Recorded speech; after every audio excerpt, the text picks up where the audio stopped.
রূপনগর রাজ্যের ছোট্ট একটি গ্রামে বাস করত মায়া নামের এক মেয়ে। মায়া তার বাবা এবং মায়ের সাথে বাস করত। মায়ার বাবা ছিল একজন সাধারণ জেলে এবং মায়ার মা ছিল গৃহিণী। মায়া তার মায়ের সব কাজেই সাহায্য করত। মায়া দেখতে খুবই রূপবতী ছিল। সে তার বাবা মায়ের অতি স্নেহের মেয়ে। মা রে, তুই তো প্রতিদিন আমাকে কাজে সাহায্য করিস। আজকে যা, একটু তো সখীদের সাথে ঘুরে আয়। আজ এমনিতেও তো বাড়িতে কাজ কম, আমি একাই সব কাজ করতে পারবো। না মা, আমি কোথাও যাব না। আমার সখীদের সাথে ঘোরার থেকে তোমার হাতে হাতে কাজ করে দিতে বেশি ভালো লাগে। আমি হয়তো আগের জন্মে কোনো ভালো কাজ করেছিলাম রে মা, এই জন্য তোর মতো এত লক্ষ্মী একটা মেয়ে পেয়েছি। এইভাবেই তারা দু মা মেয়ে মিলে ঘরের সব কাজ করতে থাকে।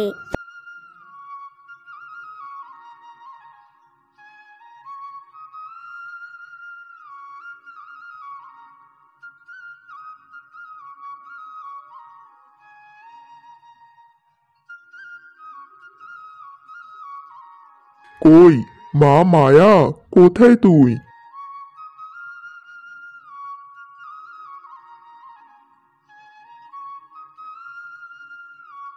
এই তো বাবা, এসেছো তুমি। কি আনলে বাজার থেকে? আজ অনেক বড় একটা মাছ পেয়েছি রে মা, তাই বাজারে বিক্রি না করে বাড়িতে নিয়ে এলাম তোর জন্য। তোর মাকে বল মাছটা রান্না করতে। ঠিক আছে বাবা, তুমি মাছটা আমাকে দাও, আর তুমি হাত মুখ ধুয়ে এসো। আমি মাছটা মাকে দিচ্ছি, রান্না করলে সবাই একসাথে বসে খাবো। এরপর মায়ার মা মাছটি রান্না করে এবং তারা তিনজন মিলে একসাথে বসে খাওয়া দাওয়া করে। এভাবেই দরিদ্রতার মাঝেও তারা সুখে শান্তিতে দিন কাটাতে থাকে।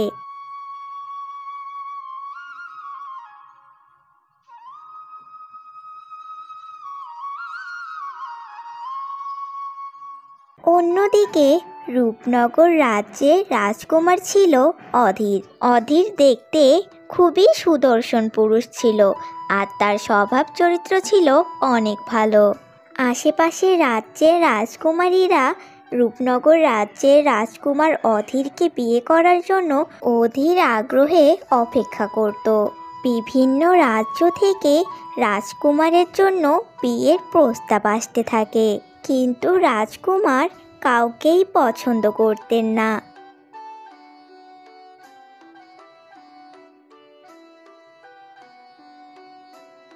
এই তো রাজকুমার, বলো তো তোমার মতলবটা কি? তুমি কি আমাদের নাতি নাতনি দেখার সুখ দেবে না? বিভিন্ন রাজ্য থেকে তোমার জন্য বিয়ের আলাপ আসছে, তুমি কাউকে পছন্দ করে বিয়ে করলেই তো হয়। হ্যাঁ রাজকুমার, তুমি কাউকে বিয়ে করছো না কেন? তোমার যদি কাউকে পছন্দ থাকে তুমি আমাদের বলতে পারো, আমাদের কোনো অসুবিধা নেই। আমিও চাই আমার একটা পুত্রবধূ হোক, তার সাথে যেন আমি আমার সুখ দুঃখের গল্প করতে পারি। মা, বাবা, আপনারা যে আমার জন্য চিন্তা করেন এটাই আমার সৌভাগ্য, কিন্তু আমি সারা জীবনের সিদ্ধান্ত এভাবে নিতে পারবো না। আমার যাকে পছন্দ হবে আমি তাকেই বিয়ে করব। তবে এই জন্য আমার কিছু সময় দরকার। রাজা এবং রানী রাজকুমার অধীরকে খুবই ভালোবাসতেন, আর এই জন্য তারা রাজকুমারের কোনো কথার বিরুদ্ধে যেতেন না। তারা আর কোনো কথাই বলেন না, আর রাজকুমার সেখান থেকে চলে যায়। রাজা মশাই, যদি আপনি কিছু মনে না করেন, আমি একটা কথা বলতে চাই। হ্যাঁ মন্ত্রী, বলো কি বলবে? আমার মনে হয় রাজকুমারের কোনো পছন্দের মেয়ে আছে, তাই তিনি বিয়ে করতে চাচ্ছেন না। ঠিক বলেছ, আমারও মাঝে মাঝে তাই মনে হয়। না হলে এত সুন্দর সুন্দর রাজকুমারীর বিয়ের প্রস্তাব কিভাবে ফেলে দেয় সে? আমার মেয়ে নয়নতারা আর রাজকুমার তো ছোটবেলা থেকে একসাথেই বড় হয়েছে, তারা অনেক ভালো বন্ধু। আমার মনে হয় নয়নতারা রাজকুমারের মনের কথাটা জানবে, তাকে একবার জিজ্ঞেস করে দেখলে কেমন হয়? হ্যাঁ, তুমি একদম ঠিকই বলেছ। আমার মাথায় তো এই কথাটা আসেইনি।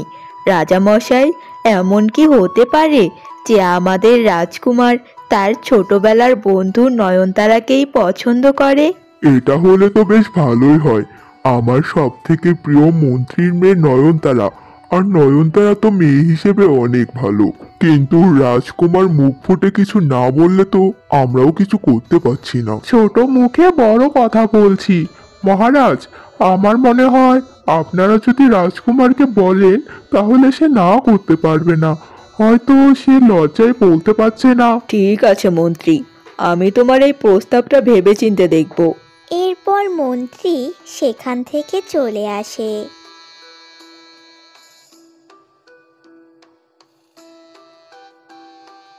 ভালোই হয়েছে, আমি রাজা রানীর কানে আমার মেয়ের কথাটা তুলে দিয়েছি।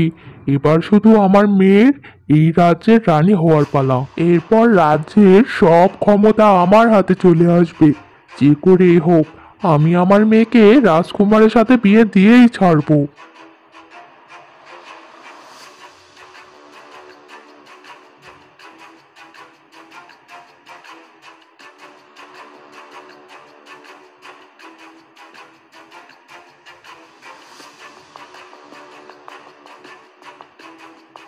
এই তো বাবা, তুমি চলে এসেছো। তুমি কি রাজামশাইকে আমার আর অধীরের ব্যাপারে কিছু বলেছো? তুমি কোনো চিন্তা করো না মা, আমি রাজা এবং রানীর সামনে তোমার কথাটা তুলে ধরেছি। কি বললেন তারা? রানী সাহেবা কি আমাকে নিয়ে কিছু বলেছেন? তিনি তো আমাকে অত্যন্ত স্নেহ করেন। রানী সাহেবা তো নিজেই বললেন হয়তো রাজকুমার তোমাকেই পছন্দ করে। আমি আশা করছি খুব তাড়াতাড়ি তোমার আর রাজকুমারের বিয়েটা হয়ে যাবে। বাবা, তুমি সত্যি বলছো? আমার তো বিশ্বাসই হচ্ছে না। এখনই এত খুশি হচ্ছ কেন? আগে রানী হয়ে সব ক্ষমতা নিজের হাতে নাও, তাহলেই আমার এত বছরের স্বপ্ন পূরণ হবে। মন্ত্রী তার মেয়ের সাথে মিলে পুরো রাজ্য দখল করার স্বপ্ন বুনতে থাকে।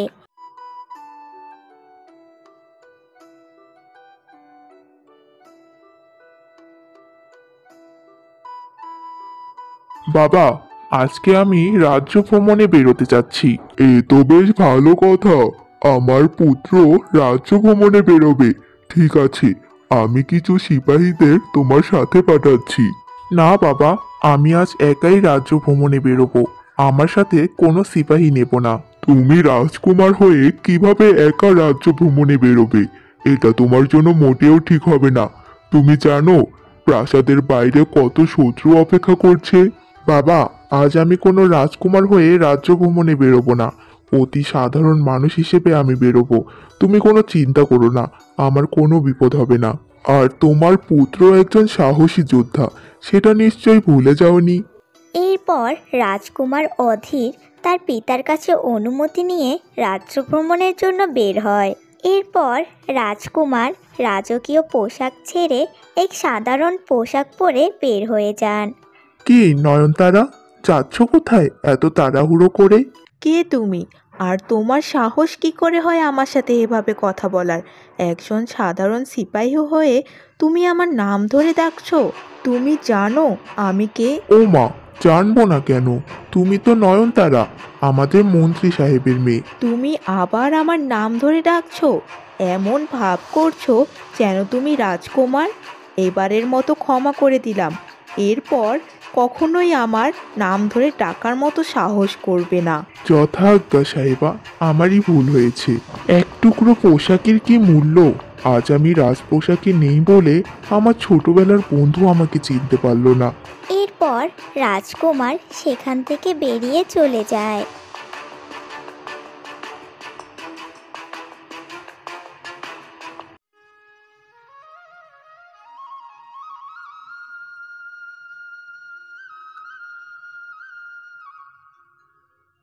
এরপর রাজকুমার চলতে চলতে অনেক দূরের ছোট্ট একটি গ্রামে চলে আসে। রাজকুমার ঘুরে ঘুরে তার রাজ্য পরিদর্শন করতে থাকে।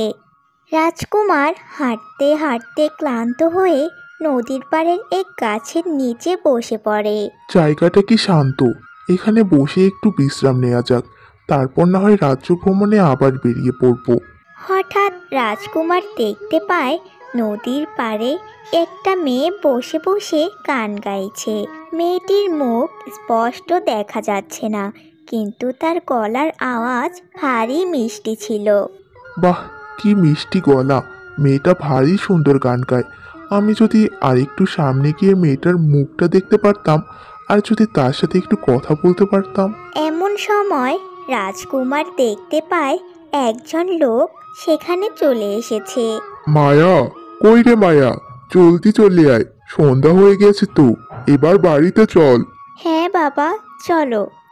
এরপর মায়া তার বাবার সাথে সেখান থেকে চলে যায়। রাজকুমার আর তার সাথে কথা বলার সুযোগ পায় না।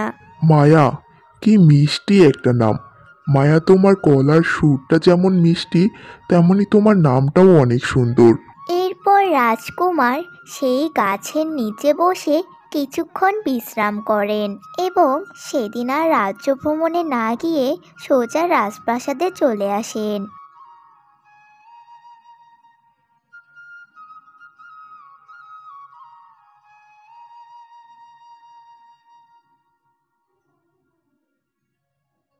রাজকুমার তার কক্ষে বসে শুধু মায়ার কথাই চিন্তা করতে থাকে। তো বন্ধুরা, রাজকুমারের সাথে কি মায়াকন্যার আবার দেখা হবে? জানতে চাইলে দেখুন আমাদের মায়াকন্যা সিনেমার পরের পর্ব।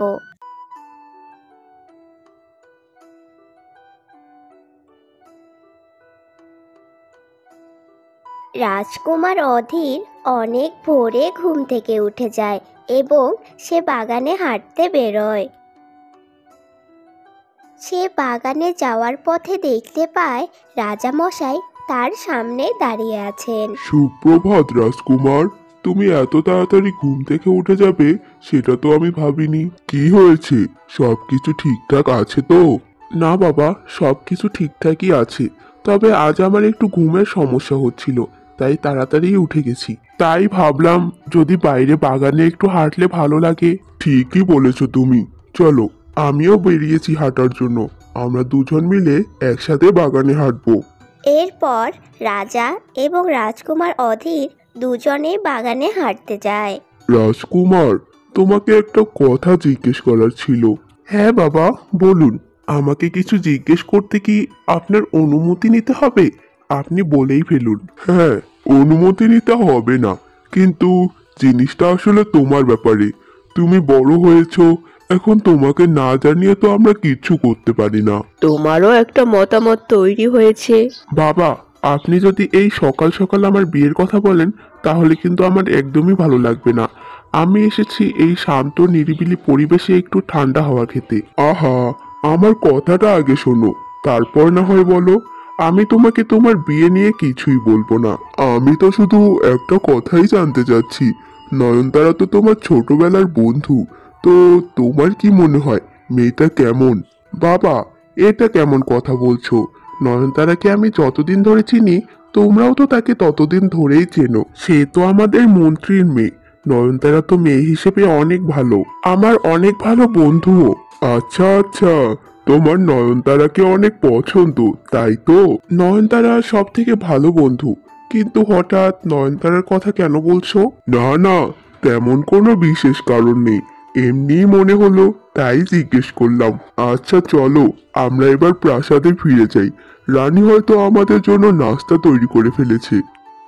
এরপর রাজা এবং রাজকুমার দুজনই রাজপ্রাসাদের ভেতরে চলে যান।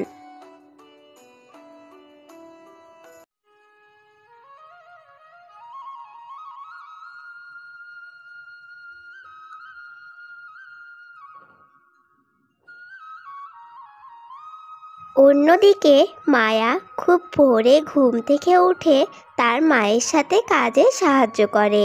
মায়া সকালে চুলো জ্বালানোর জন্য কিছু কাঠ কেটে নিয়ে আসে। এরপর মায়া তার মায়ের সাথে রান্নায় সাহায্য করে।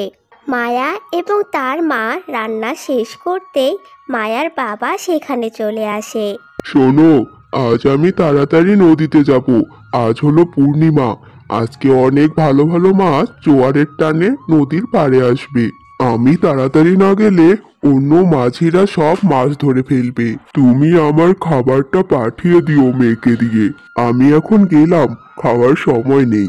এই বলে মায়ার বাবা তাড়াহুড়ো করে মাছ ধরার জন্য নদীতে চলে যায়।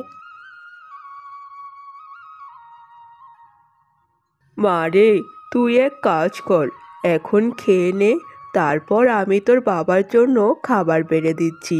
তারপর তুই খাবার নিয়ে নদীর পাড়ে যা, সাবধানে যাস কিন্তু। তুই তো আবার সাঁতার জানিস না। নদীর আশেপাশে সাবধানে থাকবি, বুঝলি? ঠিক আছে মা, তুমি চিন্তা করো না। আমি কি এখনো ছোট আছি নাকি? আমি তো বড় হয়েছি, আমি সাবধানে থাকবো। তুমি একদম চিন্তা করবে না আমাকে নিয়ে।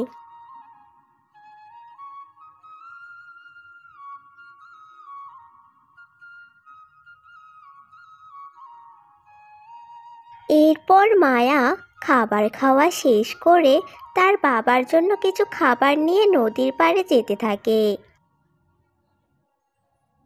এদিকে রাজকুমার অধীর একজন সাধারণ নাগরিক হিসেবে বাইরে বেরোতে যায়।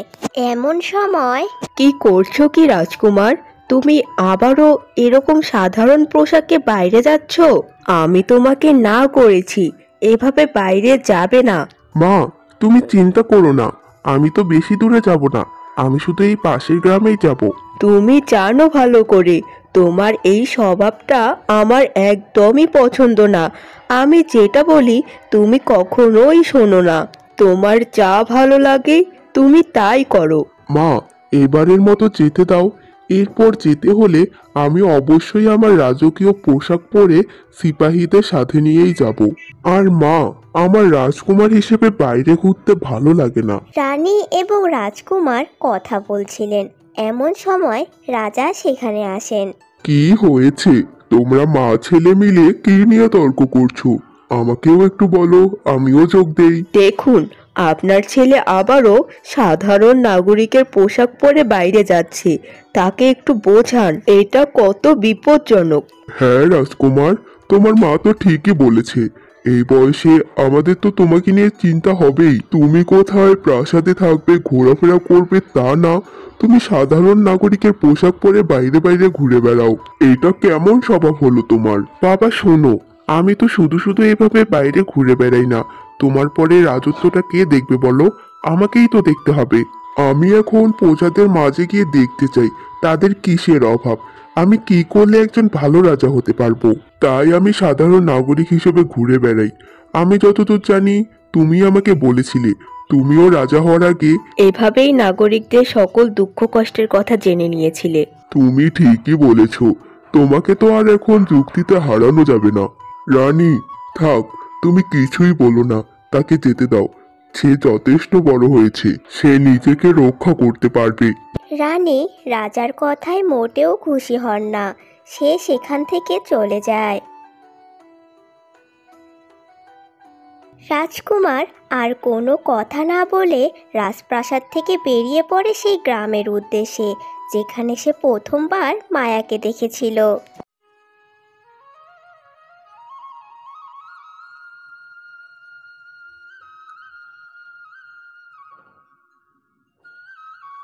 বাবা, ঠিক সময় মতো খাবারটা খেয়ে নেবে, কিন্তু শুধু মাছ ধরলেই হবে না।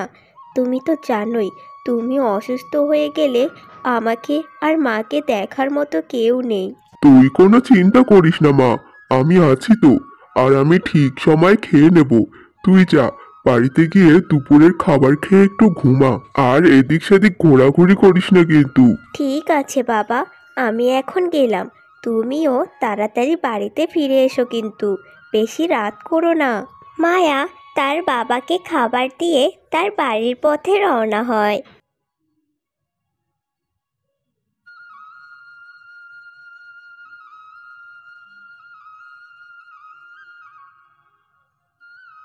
বাহ, ফুলগুলো তো কত সুন্দর। আমি যদি একটু কাছে গিয়ে ফুলগুলো দেখতে পেতাম তাহলে তো খুবই ভালো হতো। কিন্তু আমি যদি নদীর এত কাছে যাই, মা তো বলেছিল নদীর কাছে না যেতে। কি আর হবে, একটু সামনে এগিয়ে গিয়েই দেখি।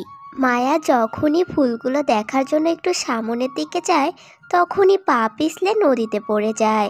মায়া সাঁতার জানতো না, তাই সে চিৎকার করতে থাকে, বাঁচাও বাঁচাও, কে কোথায় আছো, বাঁচাও আমাকে, আমি সাঁতার জানি না, আমাকে নদী থেকে কেউ বাঁচাও। এমন সময় রাজকুমার ওই নদীর পাশ দিয়ে যাচ্ছিল, যেখানে সে প্রথমবার মায়াকে দেখেছিল। রাজকুমার শুনতে পায় নদী থেকে একটি মেয়ের কান্নার আওয়াজ ভেসে আসছে। আরে, নদীতে কেউ পড়ে গেল নাকি? আমার তো গিয়ে দেখা উচিত, কিন্তু আমি যদি সেই আওয়াজ খুঁজতে যাই তাহলে তো আমার দেরি হয়ে যাবে। এই ভেবে রাজকুমার স্বার্থপরের মতো সামনে এগিয়ে যাওয়ার সিদ্ধান্ত নেয়। কিন্তু আবার রাজকুমারের কানে সেই বাঁচাও বাঁচাও চিৎকারের আওয়াজ আসে। এরপর রাজকুমার আর চুপ থাকতে পারেন না। এরপর সে নদীতে নেমে মায়াকে বাঁচিয়ে নিয়ে আসে। ঠিক আছেন তো আপনি? কি হয়েছিল আপনার? আপনি কিভাবে নদীতে পড়ে গেলেন? আমি তো কিছুই বুঝতে পারছি না। আমি একটু ফুল দেখছিলাম, হয়তো বেখেয়ালি হয়ে গেছিলাম, তাই পড়ে গেছি। ঠিক আছে, আপনি কিছু মনে না করলে আমি আপনাকে বাড়ি পর্যন্ত পৌঁছে দিই। আসুন আমার সাথে। না না, তার কোনো দরকার নেই। আমার বাড়ি এখান থেকে কিছু দূরে, আমি হেঁটেই চলে যেতে পারবো। আপনাকে অনেক ধন্যবাদ। আচ্ছা ঠিক আছে, তাহলে সাবধানে বাড়ি চলে যান। আপনি যদি কিছু মনে না করেন, আমি কি আপনার নামটা জানতে পারি? যে ব্যক্তি আমার জীবন বাঁচিয়েছে তার নাম জানবো না, এটা কেমন করে হয়? আমার নাম অধীর। আপনি তাহলে বাড়িতে চলে যান, আমার একটু তাড়া আছে। এরপর মায়া বাড়ির দিকে হাঁটতে থাকে এবং রাজকুমার অধীরও সেখান থেকে চলে যায়। অধীর লোকটা অনেক ভালো, আজ আমার জীবন বাঁচালো। কে জানে তার এই উপকারটা কোনোদিন ফেরত দেওয়ার সুযোগ পাবো কিনা। এই ভেবে মায়া বাড়ি চলে যায়। অন্যদিকে রাজকুমার গাছের নিচে বসে মায়ার জন্য অপেক্ষা করতে থাকে, কিন্তু সে জানতই না যে একটু আগে সে যে মেয়ের জীবন বাঁচিয়েছে সেই তার মায়া। রাজকুমার অনেকক্ষণ অপেক্ষা করে, কিন্তু সেদিন আর মায়া আসে না। রাজকুমার খুবই মন খারাপ করে। কোনো সমস্যা নেই, আমি আবার এখানে আসব। যতদিন না মায়ার সাথে আমার কথা হচ্ছে আমি বারবার এখানে আসব। আমিও দেখব প্রকৃতি কিভাবে আপনাকে আমার সাথে দেখা করা থেকে আটকাতে পারে। তো বন্ধুরা, রাজকুমার কি জানতে পারবে সে যে মেয়ের জীবন বাঁচিয়েছে সেই আসলে মায়া? জানতে চাইলে দেখুন আমাদের মায়া কন্যার পরের পর্ব।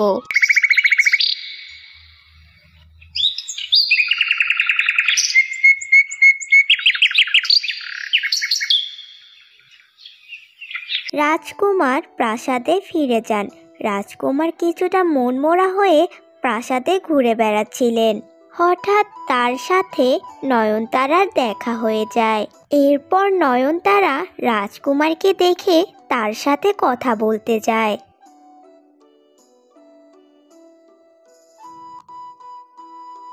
রাজকুমার, কি হয়েছে আপনার? আপনাকে দেখে মনমরা মনে হচ্ছে। রাজকুমার অধীর হঠাৎ কারো আওয়াজ পেয়ে চমকে ওঠে। আরে নয়নতারা, তুমি রাজপ্রাসাদে কি করছো? কোনো কাজে এসেছিলে নাকি? হ্যাঁ, আমি আমার বাবার সাথে দেখা করতে এসেছি, আর এখন আপনার সাথে দেখা হয়ে গেল, তাই ভাবলাম একটু কথা বলি। আপনার কি খবর? আমি ভালো আছি, তুমি তোমার খবর বলো। আপনাকে দেখে তো মনে হচ্ছে না যে আপনি ভালো আছেন। আপনাকে অনেক চিন্তিত লাগছে। কোনো কারণে চিন্তিত হলে আমাকে বলতে পারেন, আমি তো আপনার বন্ধু। হ্যাঁ, তোমাকে বলা যেতেই পারে, কিন্তু এখন আমার বলতে ইচ্ছা করছে না। অন্য একদিন তোমাকে সব খুলে বলবো। এখন আমি কক্ষে গিয়ে একটু বিশ্রাম নেব। ঠিক আছে রাজকুমার, পরে আবার দেখা হবে। ভালো থাকবেন। এই বলে নয়নতারা সেখান থেকে চলে যায় তার বাবা মন্ত্রীমশাইয়ের সাথে দেখা করার জন্য।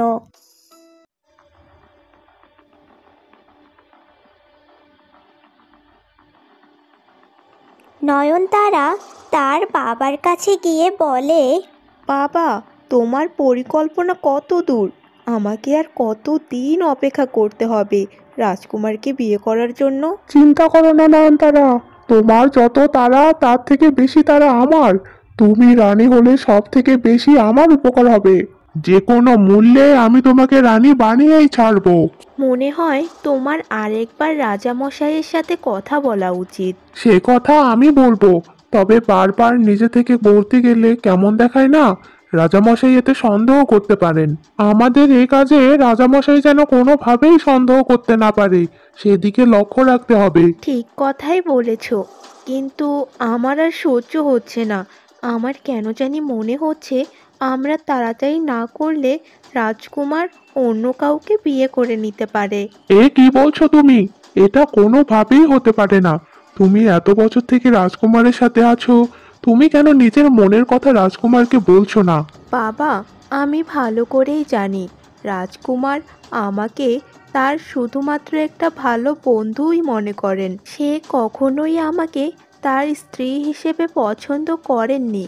আজ রাজকুমারের সাথে আমার দেখা হয়েছিল, আমার কেন জানি তার হাব ভাব ভালো লাগলো না।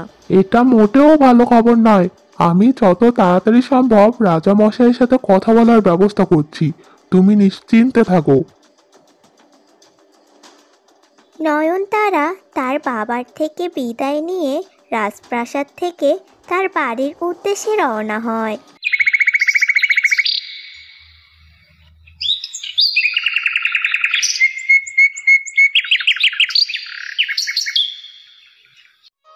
অন্যদিকে মায়া জঙ্গল থেকে কিছু কাঠ সংগ্রহ করছিল। কাঠ সংগ্রহ করতে গিয়ে মায়া অনেক ক্লান্ত হয়ে যায়। সে একটি গাছের নিচে দাঁড়িয়ে জিরিয়ে নিতে চায়। এমন সময় তার সেই লোকটির কথা মনে পড়ে, যেই লোক তাকে নদী থেকে বাঁচিয়েছে। লোকটার সাথে কি আমার আর কখনোই দেখা হবে না? তাকে ঠিক মতো ধন্যবাদটুকুও দেওয়া হয়নি।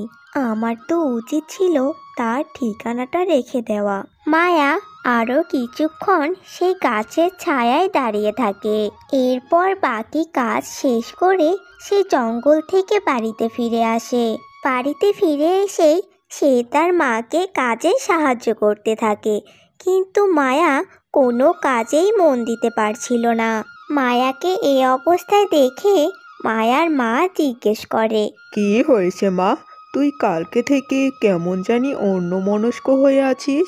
কারো সাথে কিছু হয়েছে? কেউ কি কিছু বলেছে তোকে? না মা, কিছু হয়নি। তোমাকে বলিনি, বললে তুমি আবার বাবাকে বলে দেবে। তাহলে বাবা আর কখনোই আমাকে একা একা ঘর থেকে বের হতে দেবে না। মায়ার মা এসব শুনে একটু অবাক হয়। কি হয়েছে মা? কিসের কথা বলছিস তুই? আমি তো কিছুই বুঝছি না। সব কিছু আমাকে খুলে বল মা। এরপর মায়া তার নদীতে পড়ে যাওয়ার ব্যাপারে তার মাকে সব কিছু খুলে বলল। কি বলছিস তুই? তোকে আমি কতবার বলেছি তুই নদীর আশেপাশেও যাবি না, তুই সাঁতারও জানিস না। মা, তোমাকে বললাম তো, তুমি এই নিয়ে বেশি চিন্তা করো না। আমি এখন ঠিক আছি। আমাকে ওই লোকটা বাঁচিয়ে দিয়েছে। এখন না হয় ঠিক আছিস, ওই লোকটা যদি ঠিক সময় না আসতো তাহলে কি হতো বল? তুই ছাড়া আমার আর তোর বাবার কে আছে বল মা? তোকে আমি কতবার বলেছি একটু সাবধানে থাকবি, তা না এদিক ওদিক সারাদিন ঘোরাঘুরি করিস। ঠিক আছে মা, ঠিক আছে। আজকের পর থেকে আমি আরও বেশি সাবধানে থাকার চেষ্টা করব, আর নদীর আশেপাশেও যাব না।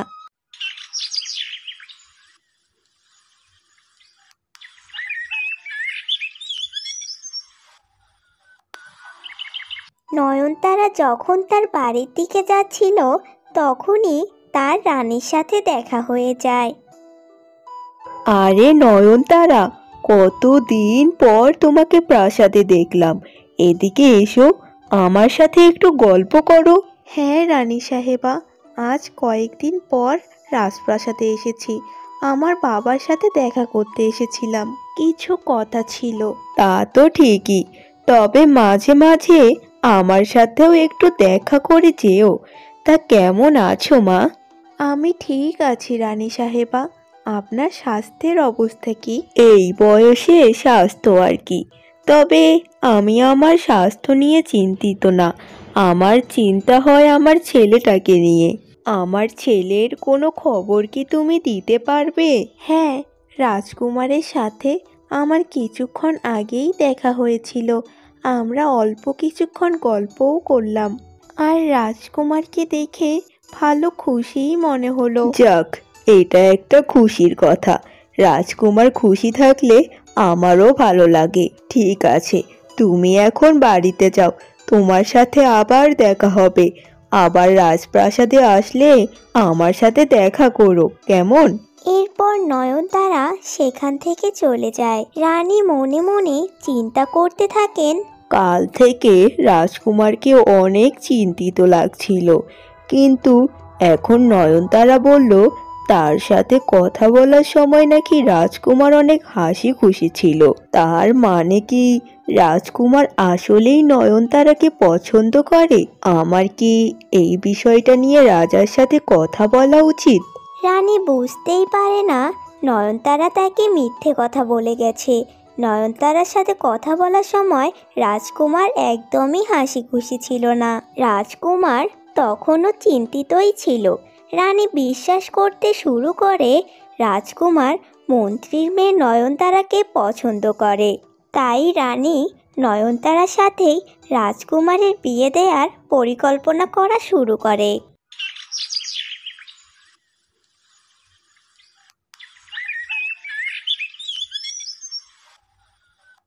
বিকেল হলেই মায়া তার স্বভাব মতো বাড়ি থেকে বেরিয়ে হাঁটতে শুরু করে। সে হাঁটতে হাঁটতে তার গ্রামের উঁচু জায়গায় এক গাছের নিচে এসে দাঁড়িয়ে পড়ে।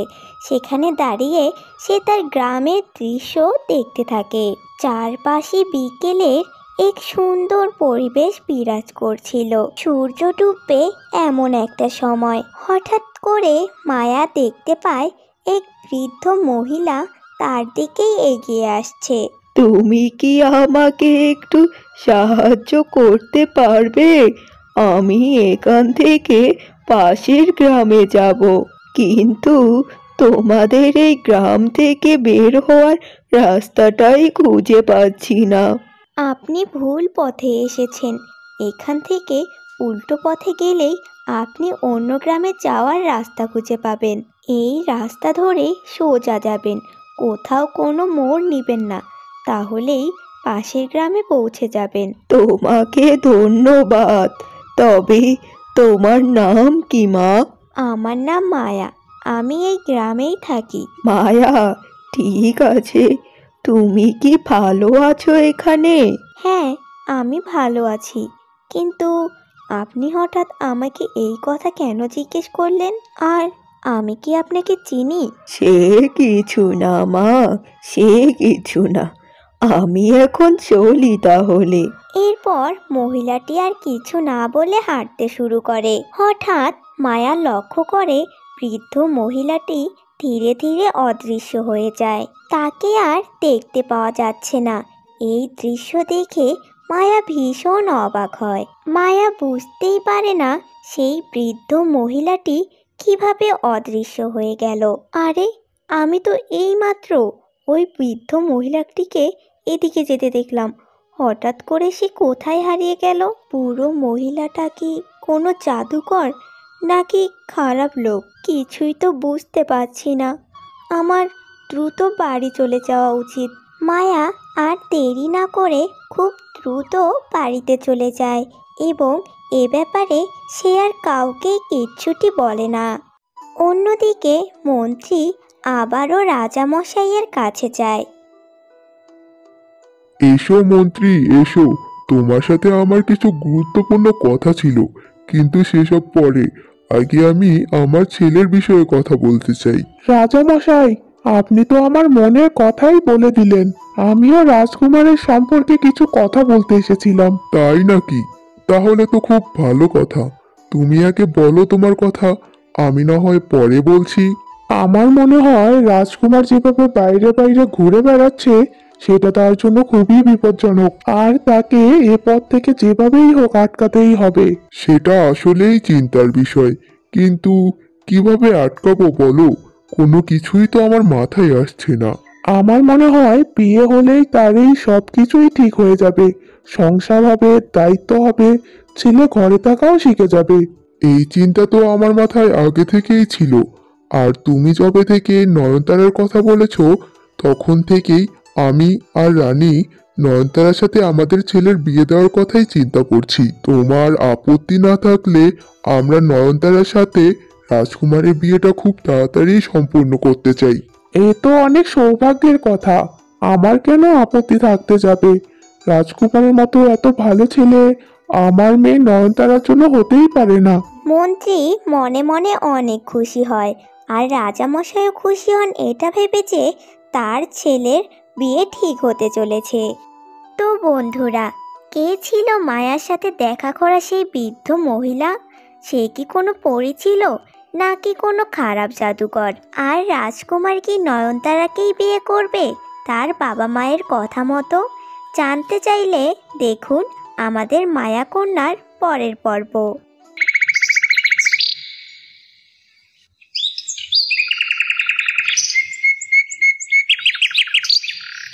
বিকেলবেলা মন্ত্রী রাজপ্রাসাদ থেকে তার বাড়িতে ফিরে আসে।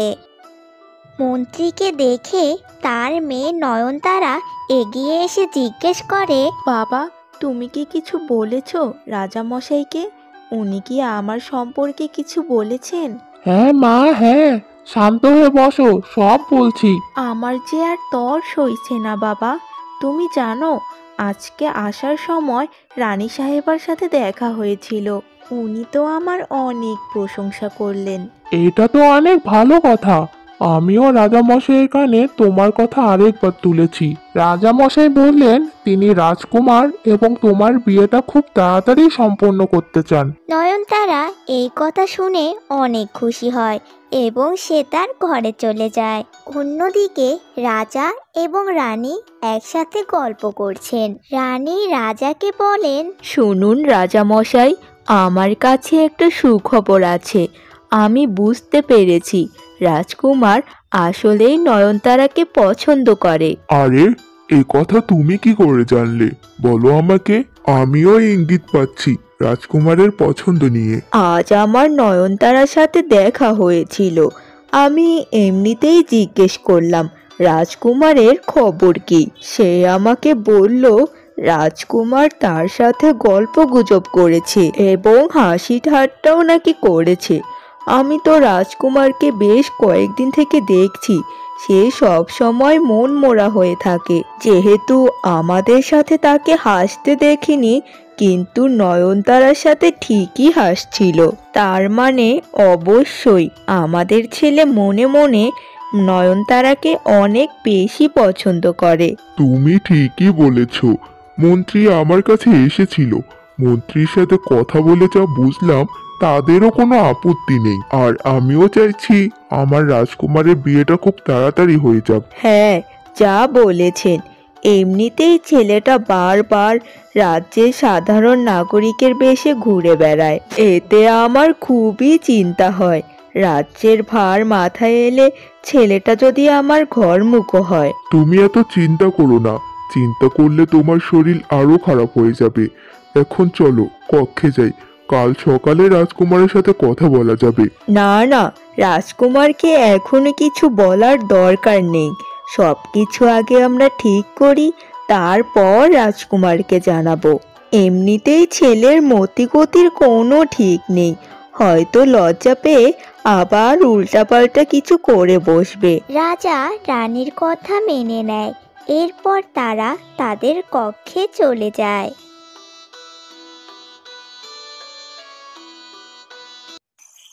অন্যদিকে আমরা মায়া এবং তার মাকে মায়ার বাবার জন্য অপেক্ষা করতে দেখি।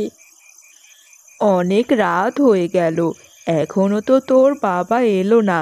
তোর বাবা আসতে আজ এত দেরি করছে কেন? মা, তুমি চিন্তা করো না তো। বাবা নিশ্চয়ই বেশি মাছ ধরার জন্য এখনো নদীতেই রয়ে গেছেন। চলে আসবে তাড়াতাড়ি। তুমি ঘুমিয়ে পড়ো, আমি বাবার জন্য অপেক্ষা করছি। না রে মা, আমার ঘুম আসবে না। তোর বাবা আসুক, তারপর একসাথে খেয়ে ঘুমাবো। ঠিক আছে মা, তুমি তাহলে এখানে অপেক্ষা করো, আমি একটু সামনে এগিয়ে গিয়ে দেখে আসছি। কোনো দরকার নেই। এই রাতের বেলা নদীর ওই দিকে যাওয়ার কোনো দরকার নেই তোর। তুই কি ভুলে গেছিস ওই দিন তুই নদীতে পড়ে গেছিলি? কোনো দরকার নেই, তুই বসে থাক আমার সাথে। এরপর মায়া এবং মায়ার মা বসে মায়ার বাবার জন্য অপেক্ষা করতে থাকে। কিছুক্ষণ পর মায়ার বাবা মাছ ধরা শেষ করে বাড়িতে ফিরতে থাকে। তখন অনেক রাত হয়ে গিয়েছিল। এরপর মায়ার বাবা বাড়িতে চলে আসে।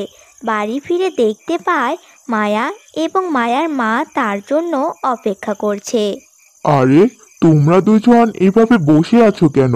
খাওয়া দাওয়া শেষ করে ঘুমাওনি কেন? আমি আসতে দেরি হয়েছে জন্য এভাবে বসে থাকতে হবে? আরে, তুমি আসতে এত দেরি করলে কেন? তোমাকে রেখে কি আমরা কখনো খাওয়া দাওয়া করেছি? হ্যাঁ বাবা, তুমি এত দেরি কেন করলে? তুমি তো জানোই তুমি দেরি করে ফিরলে আমাদের অনেক চিন্তা হয়। আজকে জালে বেশ ভালোই মাছ উঠছিল। প্রতিদিন তো আর এমন মাছ পাওয়া যায় না, তাই আজকে বেশি করেই মাছ ধরে নিয়ে আসলাম। কিন্তু বাবা, তোমার মাছ কোথায়? ও, মাছ! সে তো রহিম চাচার বাড়িতেই রেখে এসেছি। আমাদের বাড়ি থেকে বাজারটা একটু দূরে তো, তাই ভাবলাম রহিমের বাড়িতে মাছ রেখে যাই, আর কাল সকাল সকালে এসে মাছগুলো বাজারে বিক্রি করে ফেলবো। এখন চলো চলো, খাবার খেয়ে তাড়াতাড়ি ঘুমিয়ে পড়ি। কাল আবার সকাল সকাল বাজারে যেতে হবে, নয়তো মাছগুলো বিক্রি করতে পারবো না। আচ্ছা ঠিক আছে, তোমরা আসো, আমি তোমাদের জন্য খাবার পারছি।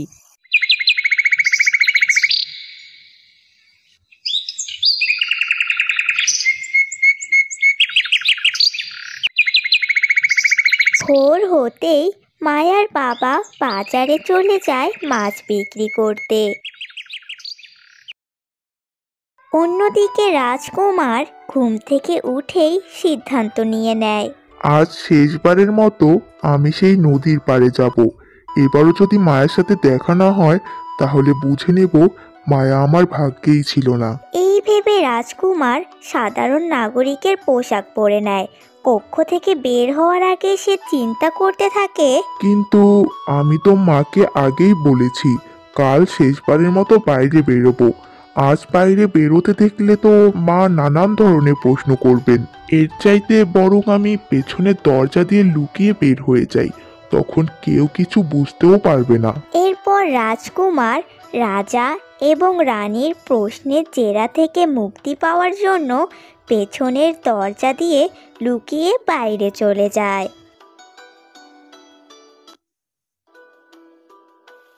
অন্যদিকে রাজা এবং রানী রাজকুমারের সাথে কথা বলার জন্য তার কক্ষে যায়। আরে রানী, তুমি কি রাজকুমারকে কোথাও দেখেছো? সে তো তার কক্ষে নেই, কোথাও কি গিয়েছে? আমি তো কিছুই জানি না। আমি তো জানি রাজকুমার তার কক্ষেই আছে। দাসীকে পাঠিয়েছিলাম চা দেওয়ার জন্য, সে তো গিয়ে বলল রাজকুমার চা খেয়েছে। ঠিক আছে, আমি বাগানের দিকটা দেখে আসছি। তুমি রাজপ্রাসাদের অন্য কোথাও গিয়ে খোঁজো। তার তো এই সময় কাউকে না বলে বাইরে যাওয়ার কথা না। এই বলে রাজামশাই রাজকুমারকে বাগানে খুঁজতে গেলেন। অন্যদিকে রানীও রাজকুমারকে রাজপ্রাসাদের অন্য কক্ষগুলোতে খুঁজতে লাগলেন, কিন্তু তারা কেউই রাজকুমারকে খুঁজে পেলেন না।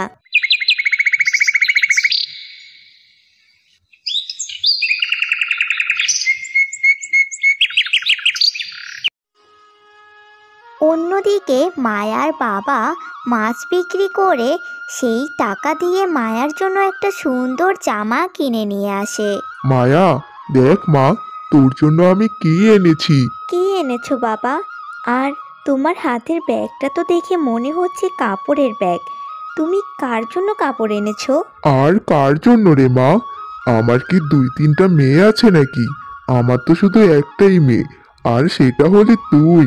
তোর জন্যই এনেছি। যা রে মা, ঘরে গিয়ে জামাটা পরে আয়। এরপর আমি তোকে নিয়ে নৌকা পর্যন্ত যাব, তারপর তুই বাড়িতে ফিরে আসিস। কিছুক্ষণ পর মায়া নতুন জামা পরে বাইরে বেরিয়ে আসে। তা দেখে মায়ার বাবা এবং মা দুজনেই বেশ খুশি হয়। মেয়েটা দেখতে দেখতে কত বড় হয়ে গেল। তোমাকে কতবার বলেছি এবার একটা ছেলে দেখো, ভালো ছেলে দেখে মেয়েটার একটা বিয়ে দাও। আমাদের এই গরিবের ঘর থেকে একটা ভালো ঘরে বিদায় করতে পারলেই শান্তি। না না, আমি আমার মেয়েকে এখন বিয়ে দেব না। মেয়েকে বিয়ে দিলে আমার থেকে দূরে সরে যাবে। থাকুক আর কয়টা দিন আমার কাছে। হ্যাঁ বাবা, তুমি মায়ের কথা একদম শুনবে না। মা শুধুই চায় আমাকে বিয়ে দিয়ে বাড়ি থেকে বিদায় করতে। এখন চলো, আমি তোমাকে ঘাট পর্যন্ত এগিয়ে দিয়ে আসি। হ্যাঁ রে মা, চল। এরপর মায়া তার বাবার সাথে ঘাট পর্যন্ত তাকে এগিয়ে দিতে যায়। মায়ার বাবা নৌকায় করে মাছ ধরতে চলে যায়, আর মায়া সেখানে দাঁড়িয়ে কিছুক্ষণ গান গাইতে থাকে। রাজকুমার অধীর দূর থেকে মায়াকে দেখতে পায়। আরে, এই তো মায়া। আমাকে যে করেই হোক আজ মায়ার সাথে কথা বলতেই হবে। এরপর রাজকুমার মায়ার সাথে কথা বলার জন্য তার দিকে এগিয়ে যায়। এই যে, শুনছেন? এ কি, আপনি এখানে? ভালোই হলো আজ আপনার সাথে দেখা হয়ে গেল। আপনাকে সেদিন ঠিকমতো ধন্যবাদও দেওয়া হয়নি। আমি চিন্তাও করতে পারিনি যে আপনার সাথে আবারও দেখা হয়ে যাবে। আরে, আপনিই তো সে যাকে আমি ওই দিন নদী থেকে বাঁচিয়েছিলাম। রাজকুমার মনে মনে চিন্তা করতে থাকে। আচ্ছা, ইনি তাহলে মায়া, যে এত সুন্দর গান গায়। আমার তো গতকালই ওনার সাথে দেখা হয়েছিল, কিন্তু আমি চিনতে পারিনি। কি চিন্তা করছেন আপনি?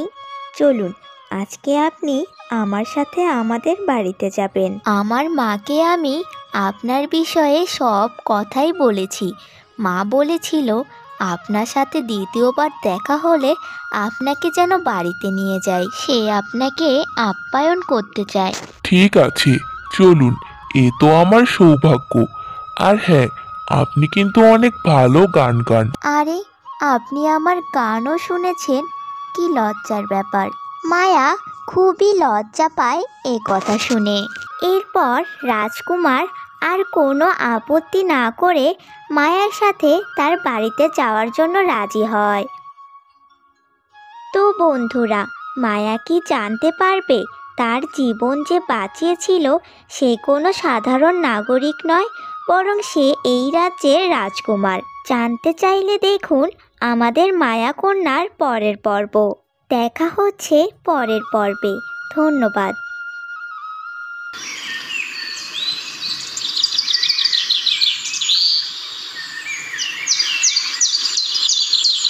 মায়া এবং রাজকুমার মায়ার বাড়ির দিকে হাঁটতে থাকে।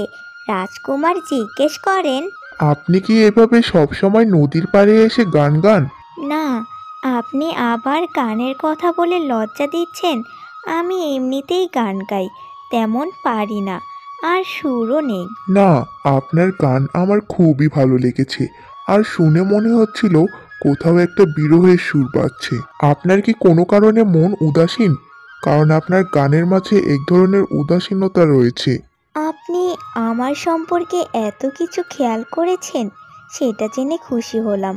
আমি এই নদীর পাড়ে এলে কেন যেন অন্যমনস্ক হয়ে যাই। মনে হয় এই নদীর সাথে আমার কোনো একটা টান রয়েছে। কি বলেন?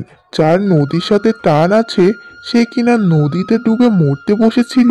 আর বলবেন না, আমি সাঁতার শিখতে চেয়েছিলাম, কিন্তু আমার বাবা আর মা কখনোই আমাকে নদীতে যেতে দিতেন না।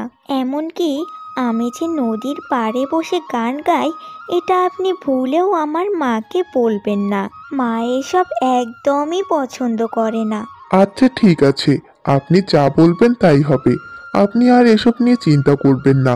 এরপর তারা মায়ার বাড়িতে চলে যায়।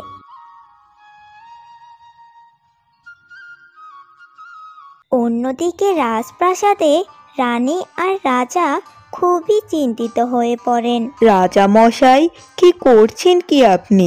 সকাল থেকে আমি আমার ছেলেকে খুঁজে পাচ্ছি না। আপনি এখনো কাউকে ডেকে আমার রাজকুমারের খোঁজ কেন দিতে পারছেন না? আহা রানী, তুমি এত চিন্তিত হইও না। তোমার জন্য এত উত্তেজনা ঠিক নয়। তুমি একটু শান্ত হয়ে বসো। আমাদের রাজকুমার আশেপাশেও কোথাও আছে, আমরা তাকে ঠিক খুঁজে বের করব। আপনার কথায় আমার একদমই বিশ্বাস হচ্ছে না। কয়েক ঘন্টা হয়ে গেল, আমি এখনো আমার রাজকুমারের কোনো খোঁজ খবরই পেলাম না। আপনি কি বুঝবেন আমার মনের দুঃখ? যাই করুন, আমার ছেলেকে আমার কাছে এনে দিন আপনি। এভাবেই রাজা এবং রানী খুব চিন্তা করতে থাকে।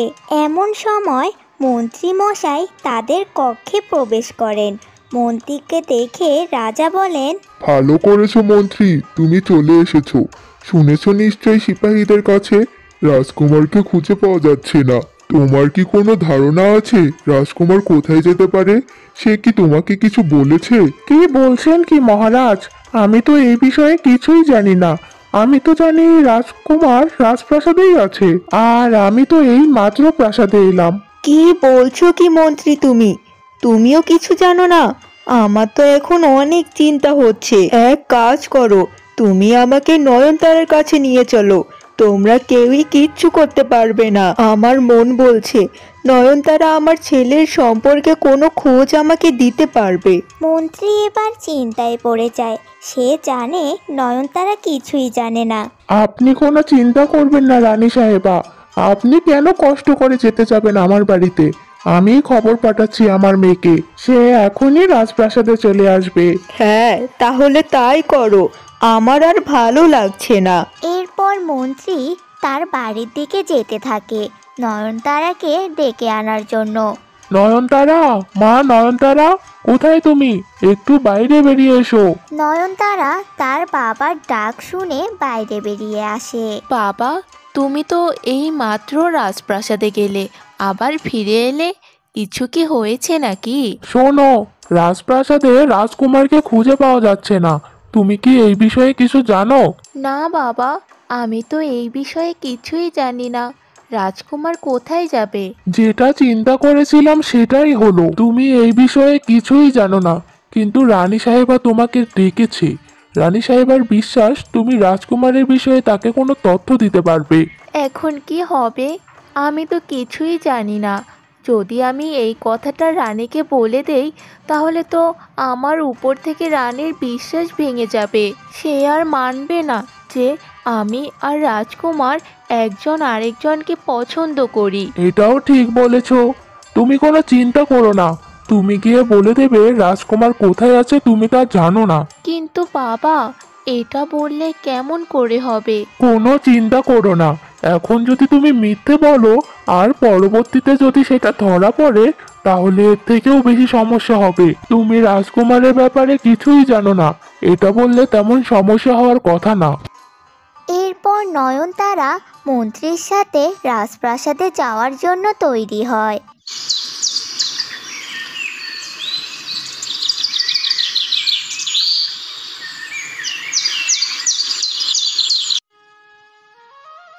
এদিকে মায়া আর রাজকুমার মায়ার বাড়িতে গিয়ে পৌঁছায়। মায়ার মা তো তার সাথে একজন সুদর্শন পুরুষকে দেখে বেশ অবাক হয়ে যায়। কি রে, তুই গেলি কখন? আর এতক্ষণ সময় দেরি করে এলি? আর তোর সাথে এই ছেলেটাকে? মা, আমি তোমাকে বলেছিলাম না আমি নদীতে পড়ে গিয়েছিলাম, আর সেখান থেকে যে লোকটা আমাকে বাঁচিয়েছেন ইনিই সেই ভদ্রলোক। এই কথা শুনে মায়ার মা খুবই খুশি হয়। আরে আরে, ভিতরে এসো বাবা। তুমি আমাদের একমাত্র মেয়ের জীবন বাঁচিয়েছো। আমি মায়াকে বলেছিলাম সে যেন তোমাকে নিয়ে একবার আমাদের বাড়িতে আসে। কেমন মেয়ে বলো? তোমাকে ঠিক মতো ধন্যবাদটাও দেয় নাই। এসো বাবা, আজ আমি নিজের হাতে পোয়াল মাছ রান্না করে তোমাকে খাওয়াবো। এসো ঘরে এসো তুমি। এ তো ভারী ভালো খবর। আমি শুনেছিলাম আপনার স্বামী নাকি একজন জেলে। ওনার ধরা টাটকা মাছ খেতে পেলে আমি খুবই খুশি হব। মা মায়া, তুই ওনাকে ঘরে নিয়ে গিয়ে বসতে দে, আমি গিয়ে রান্না করছি। আচ্ছা ঠিক আছে মা।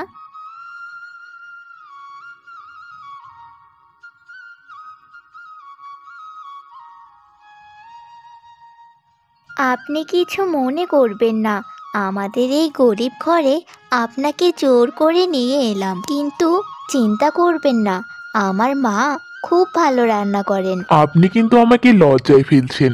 এভাবে কেন বলছেন? আপনার মা আমার জন্য রান্না করছেন, এটাই তো আমার জন্য বিশাল পাওয়া। রাজকুমার এবং মায়া গল্প করছে, এমন সময় মায়ার মা রান্নাঘর থেকে মায়াকে ডাকে।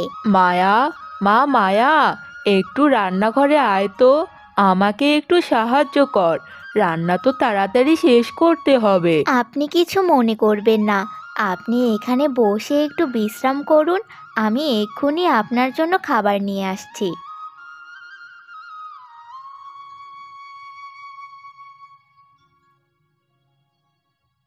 রাজকুমার ঘরে বসেছিল, এমন সময় হঠাৎ তার বাইরে চোখ যায়।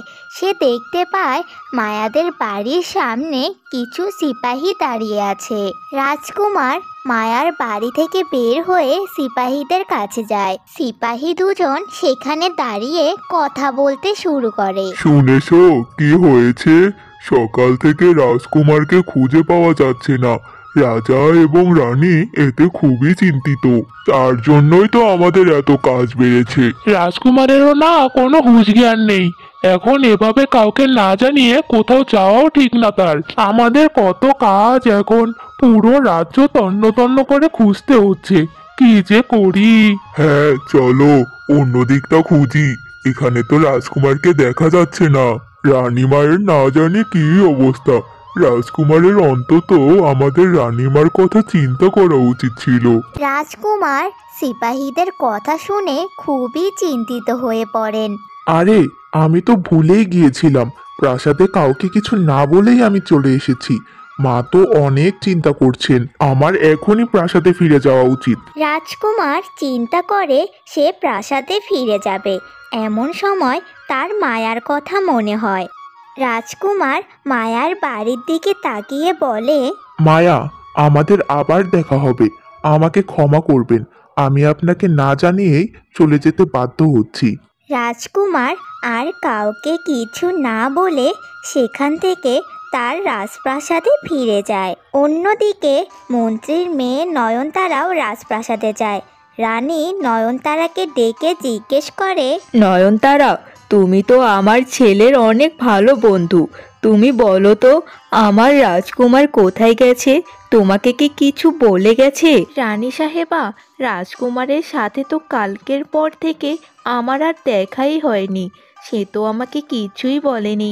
এ কথা শুনে রানী অনেক চিন্তায় পড়ে যায়। তো বন্ধুরা, মায়া রাজকুমারের এভাবে না বলে চলে যাওয়াতে কি করবে? আর রাজকুমার কি রাজপ্রাসাদে মায়ার কথা বলে দেবে? জানতে হলে দেখুন আমাদের মায়াকন্যা গল্পের পরের পর্ব।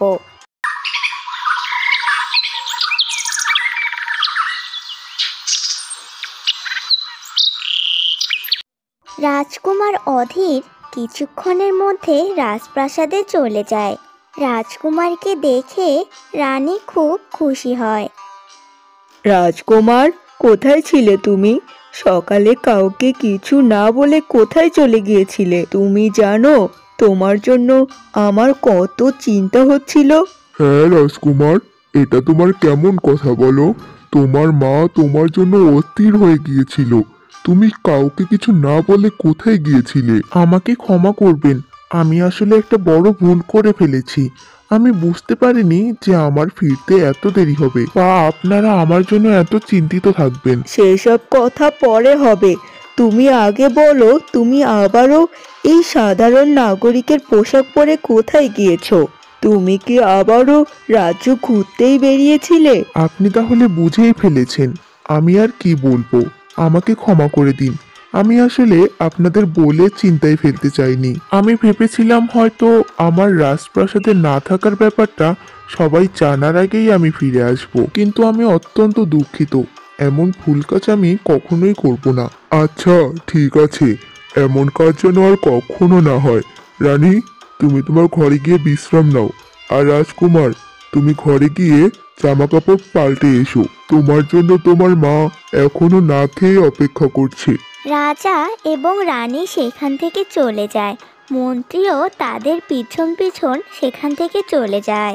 অন্যদিকে রাজকুমারকে যখন নয়নতারা এই সাধারণ পোশাকে দেখে, তখন সে মনে মনে চিন্তা করে, আরে, রাজকুমারকে তো একদম সেই ছেলেটার মতোই লাগছে যার সাথে কিছুদিন আগে আমার দেখা হয়েছিল। তার মানে কি সাধারণ লোকের পোশাকে রাজকুমারী ছিলেন? আহারে, আমি কত বড় ভুল করে ফেলেছি। এরপর রাজকুমার যখন সেখান থেকে চলে যেতে লাগে, তখন পিছন থেকে নয়নতারা ডেকে বলে, রাজকুমার, আমাকে ক্ষমা করবেন। এর আগেও আপনার সাথে আমার একদিন দেখা হয়েছিল। আমি আপনাকে চিনতে পারিনি বলে আপনার সাথে খারাপ ব্যবহার করেছি। এতে তোমার কোনো দোষ নেই। তুমি আমাকে সাধারণ পোশাকে দেখে চিনতে পারোনি, আর একজন সাধারণ মানুষ হিসেবে আমার তোমার সাথে এরকম পরিচিতির সুরে কথা বলাও ঠিক হয়নি। ঠিক আছে নয়নতারা, আমি এখন অনেক ক্লান্ত। এখন আমি আমার ঘরে গিয়ে একটু বিশ্রাম নিতে চাই। আমি তোমার সাথে পরে কথা বলবো। এই বলে রাজকুমার সেখান থেকে চলে যায়।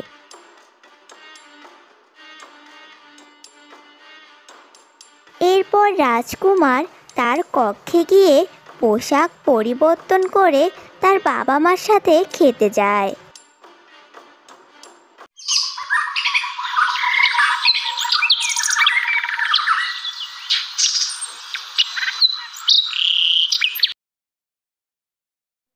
এদিকে নয়নতারা খুব চিন্তায় পড়ে যায়। সে তার বাবা মন্ত্রী মশাইয়ের সাথে দেখা করতে যায়। নয়নতারা, তুমি এখনো বাড়িতে যাওনি? কি জন্য এলে এখানে? বলো, কিছু কি হয়েছে? বাবা, আমি তো অনেক বড় একটা ভুল করে ফেলেছি। এরপর নয়নতারা মন্ত্রী মশাইকে ওই দিনের সমস্ত ঘটনা খুলে বলে। হায় রে গাধা মেয়ে, তুমি এত বোকা কি করে হলে? রাজকুমারকে চিনতে পারলে না? এখন কি হবে? রাজকুমার যদি তোমাকে আর ভালো বন্ধু মনে না করে? না বাবা, এমন কিছুই না। রাজকুমার আমাকে বলেছে সে কিছুই মনে করেনি। তবে আমার চিন্তা এটা না, আমার চিন্তা তো অন্য কিছু নিয়ে। কি বলছো তুমি? আবার কিসের চিন্তা? বাবা, আমার মনে হয় রাজকুমার শুধু শুধু এভাবে নাগরিকের পোশাক পরে বাইরে ঘুরে বেড়াচ্ছেন না। তার নিশ্চয়ই কোনো একটা উদ্দেশ্য আছে। কি বলতে চাইছো? রাজকুমারের বাইরে কারোর সাথে পরিচয় হয়েছে আর সে প্রতিদিন তার সাথেই দেখা করতে যাচ্ছে? আমার তাই মনে হয়, তবে আমি কোনো কিছুই নিশ্চিতভাবে বলতে পারছি না। তাহলে তো আর দেরি করা যাবে না। তুমি রাজকুমারের সাথে কথা বলে তার বাইরে যাবার ব্যাপারে সবকিছু জেনে নেওয়ার চেষ্টা করো। আর আমিও রাজামশাইয়ের সাথে কথা বলে তোমার আর রাজকুমারের বিয়েটা পাকাপাকি করার চেষ্টা করছি। নয়নতারা খুশি হয়ে সেখান থেকে চলে যায়। অন্যদিকে মায়া ঘরে এসে দেখে সেই ভদ্রলোকটি সেখানে নেই। আরে, লোকটা কোথায় গেল যার জন্য মা এত কষ্ট করে খাবার রান্না করলো, আর সে আমাদের কিছু না বলে এভাবে চলে গেল? লোকটাকে দেখে তো আমার ভালোই ভদ্র মনে হয়েছিল, কিন্তু সে এভাবে নিমন্ত্রণ রক্ষা না করে খাবার না খেয়েই চলে গেল। এরপর রান্নাঘর থেকে মায়ার মা সেখানে চলে আসে। মারে, খাবার তো তৈরি হয়ে গিয়েছে। সেই লোকটা কোথায়? তাকে নিয়ে আয়, খাবার বেড়ে দিচ্ছি। মা, ওই লোকটা মনে হয় আমাদের কাউকে কিছু না বলে এখান থেকে চলে গেছে। তুমি বাদ দাও, এ ধরনের লোকদের মনে কারোর জন্য দয়া মায়া নেই। আমাদের নেমন্তন্নের খাবার না খেয়ে চলে গেল। না রে মা, এভাবে বলিস না। হতেও তো পারে সেই লোকটার কোনো তাড়া ছিল, বা কোনো বিপদেও তো পড়তে পারে, তাই না? এই কথা শুনে মায়ার খুবই খারাপ লাগলো। মায়া মনে মনে ভাবতে থাকে, না, আমি কারো ব্যাপারে এভাবে না জেনে না শুনে কিছু বলতে পারি না। আমারই ভুল হয়েছে।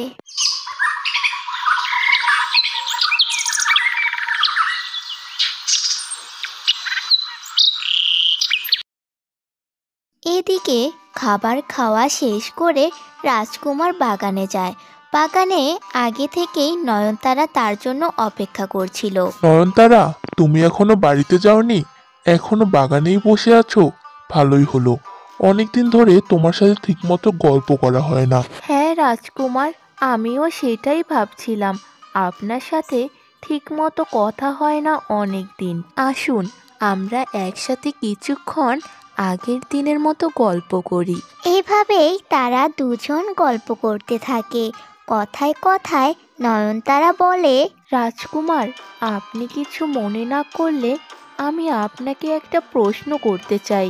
আমি তোমার কোনো কথাতেই কিছু মনে করি না। এই যে আপনি প্রায় প্রতিদিনই এভাবে পোশাক বদলে একজন সাধারণ নাগরিকের বেশি ঘুরে বেড়ান, এটা কেন করেন? আমার খুব জানতে ইচ্ছে করছে। তোমাকে সত্যি কথাই বলি, বাবা মাকে তো এখনো বলা হয়নি, তবে আমি সত্যি এভাবে ঘুরে বেড়াতে পছন্দ করতাম। ঘুরতে ঘুরতে একটা মেয়ের সাথে আমার দেখা হয়। সেই মেয়েটির নাম হলো মায়া। খুব সুন্দর গান গায়, গানের গলাও অনেক মিষ্টি, দেখতেও ভারী সুন্দর। আমার তাকে খুব পছন্দ হয়েছে, আমি তার সাথে বন্ধুত্ব করতে চাই। তাই তো এভাবে আমি তার সাথে দেখা করার জন্য সাধারণ নাগরিকের বেশে যাই। এই কথা শুনে নয়নতারা অনেক রেগে যায়। সে তার রাগকে নিয়ন্ত্রণে রেখে আবার জিজ্ঞেস করে, আচ্ছা রাজকুমার, আপনি কি সেই মায়া নামের মেয়েটিকে আপনার মনের কথা খুলে বলেছেন? না, এখনো তেমন সুযোগ হয়নি, তবে আমি কালকের মধ্যে মায়াকে আমার মনের কথা জানিয়ে দেব। তারপর আমার বাবা মাকেও বলবো। সব কিছু ঠিক থাকলে আমি মায়াকেই বিয়ে করতে চাই। এসব কথা শুনে নয়নতারা যেন নিজের কানকেই বিশ্বাস করতে পারছে না। সব কথা শেষ করে নয়নতারা রাজকুমারের কাছ থেকে বিদায় নিয়ে তার বাড়িতে চলে যায়।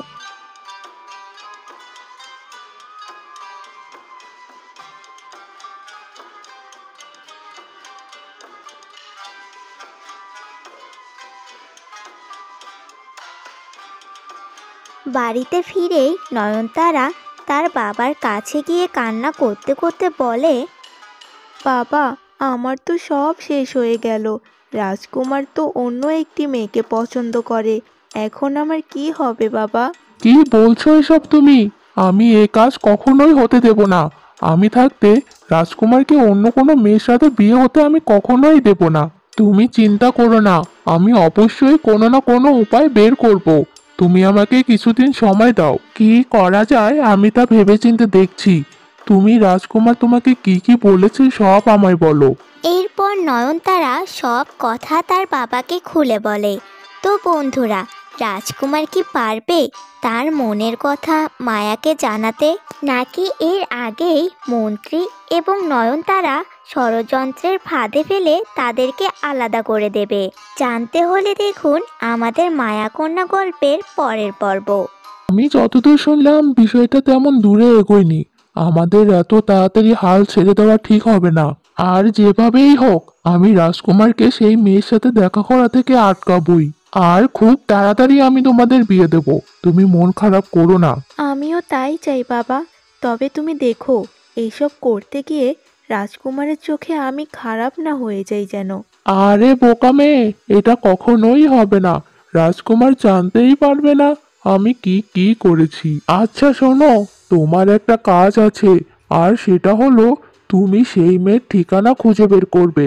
কারণ শুধু একটা মেয়ের নাম দিয়েই তো আমি তাকে আমাদের রাস্তা থেকে সরাতে পারি না। আমার তার সম্পর্কে সম্পূর্ণ খোঁজ খবর জানতে হবে।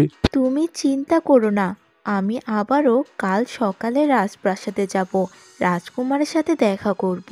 তিনি অবশ্যই আমাকে ভালো বন্ধু মনে করে সব কিছু খুলে বলবে। না, এত সময় তো আমাদের কাছে নেই। আর রাজকুমার তো বলেছে সে কাল তার মনের কথা ওই মায়া নামের মেয়েটিকে বলে দেবে। আর সেটা যদি হয় তাহলে অনেক দেরি হয়ে যাবে। তাহলে বাবা, এখন আমি কি করব? তুমি আমাকে বুদ্ধি দাও। মন্ত্রী একটু চুপ থেকে বলল, না থাক, আজ আর তোমার রাজকুমারের সাথে কথা বলতে হবে না। আজকে আরেকবার রাজকুমারের সাথে কথা বলতে গেলে রাজকুমার সন্দেহ করতে পারে। তুমি বরং কাল সকালেই রাজকুমারের সাথে কথা বলে সেই মেয়েটির ঠিকানা জেনে নেবে। তারপর বাকি কাজ আমি করব। এই বিষয়ে তোমাকে আর কোনো চিন্তাই করতে হবে না। বাবা, আমি তোমার উপর সম্পূর্ণ বিশ্বাস রেখেছি। আমি জানি তুমি আমার ভবিষ্যৎ এভাবে নষ্ট হতে দেবে না।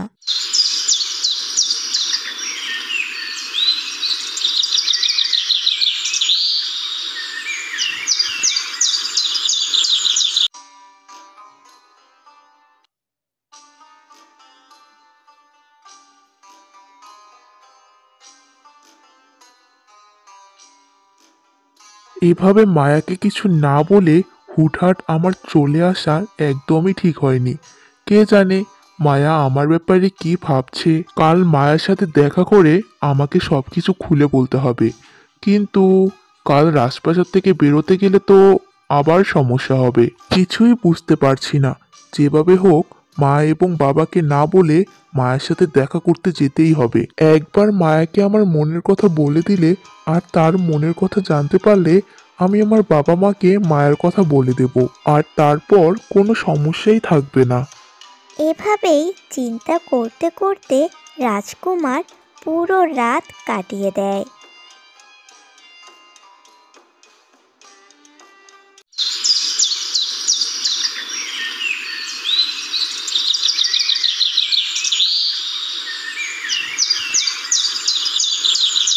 অন্যদিকে ভোর হতেই নয়নতারা রাজপ্রাসাদে চলে আসে। সে বাগানে হাঁটাহাঁটি করতে থাকে। রাজামশাই তাকে দেখে বলে, আরে নয়নতারা যে, মা এত সকালে রাজপ্রাসাদে কি মনে করে এলে? চলো কক্ষে চলো। রানী, কই গো রানী, দেখো এত সকালে কে এসেছে। আমাদের মন্ত্রীর মেয়ে নয়নতারা এসেছে। রানী রাজার আওয়াজ শুনে প্রাসাদ থেকে বাগানে আসে। আরে নয়নতারা যে, ভালো করেছো। আজকে আমাদের সাথে নাস্তা করবে চলো। আজকে খুব ভালো খাবার রান্না হয়েছে। অনেক ধন্যবাদ। আমি আসলে এখানে রাজকুমারের সাথে দেখা করতে এসেছি। আপনারা সকালের নাস্তার দাওয়াত দিলেন। আমি অবশ্যই আপনাদের সাথে সকালের নাস্তা করে তবেই বাড়িতে ফিরবো। তারা তিনজন খুশি মনে গল্প করছিল। এমন সময় রাজকুমারও বাগানে চলে আসে। আরে নয়নতারা যে, কখন এলে? এই তো রাজকুমার, কিছুক্ষণ হলো এসেছি। রাজা মশাই, চলুন আমরা বরং ভেতরে যাই। ওরা দুজন কিছুক্ষণ গল্প করুক। এরপর রাজা এবং রানী হাসি মুখে সেখান থেকে বিদায় নেয়। তুমি ভালোই করেছো এখানে সকাল সকাল চলে এসে। এখন আমাকে তোমার একটা সাহায্য করতে হবে। আমি আজকে মায়ার গ্রামে যাচ্ছি। তুমি জানোই তো, তোমাকে আগেই বলেছি আমি মায়াকে আজ আমার মনের কথা খুলে বলবো। কিন্তু এবারও যদি কাউকে না জানিয়ে যাই তাহলে বাবা আমার উপর অনেক রাগ করবেন, এমনকি শাস্তিও দিতে পারেন। আমি চাই না তারা আমার জন্য চিন্তা করুক। আপনি বলেছেন যেহেতু আমি অবশ্যই আপনাকে সাহায্য করব। কিন্তু কী দিয়ে সাহায্য করব আমি তো বুঝতে পারছি না। আমাকে বিষয়টা একটু বুঝিয়ে বলুন। দূর থেকে রাজা এবং রানী তাদের দুজনকে কথা বলতে দেখে। আমাদের ছেলেকে কতই না ভালো মানিয়েছে নয়নতারার সাথে। কি সুন্দর দুজন মিলে গল্প করছে। এভাবেই সারা জীবন গল্প করে কাটিয়ে দিতে পারবে তারা। আপনি আর দেরি না করে ওদের দুজনের বিয়ের ব্যবস্থা করুন। তুমি ঠিকই বলেছ। আমি মন্ত্রীর সাথে কথা বলে সব ঠিক করে ফেলবো। আর দেরি করা যাবে না। অন্যদিকে রাজকুমার নয়নতারাকে বলতে থাকে, তুমি এখন আমার সাথে আমার কক্ষে যাবে। তারপর সেখানে একজন সাধারণ নাগরিকের পোশাক রাখা আছে, সেটা তুমি নিয়ে বাইরে চলে আসবে। তারপর আমাদের সাথে নাস্তা করবে। এরপর আমি আমার বাবা মাকে বলবো আমরা দুজন বাইরে একটু ঘুরতে বেরোবো। তুমি বাড়ি চলে যাবে আর আমি আমার রাজকুমারের পোশাক পরিবর্তন করে সেই সাধারণ নাগরিকের পোশাকটা পরে নেব। এরপর মায়ার গ্রামে চলে যাব মায়ের সাথে কথা বলতে। এইসব কথা শুনে নয়নতারা মোটেও খুশি ছিল না, কিন্তু সে বলতেও পারছিল না কিছু। এটা তো খুবই ভালো বুদ্ধি। এতে রাজা রানী আপনাকে নিয়ে চিন্তাও করবেন না, আর আপনার কাজও হয়ে যাবে। হ্যাঁ চলো, তুমি আমার সাথে আমার কক্ষে চলো। আমি আমার সাধারণ পোশাকটা তোমাকে দিয়ে দিচ্ছি, আর সেটা অবশ্যই তুমি লুকিয়ে রাখবে।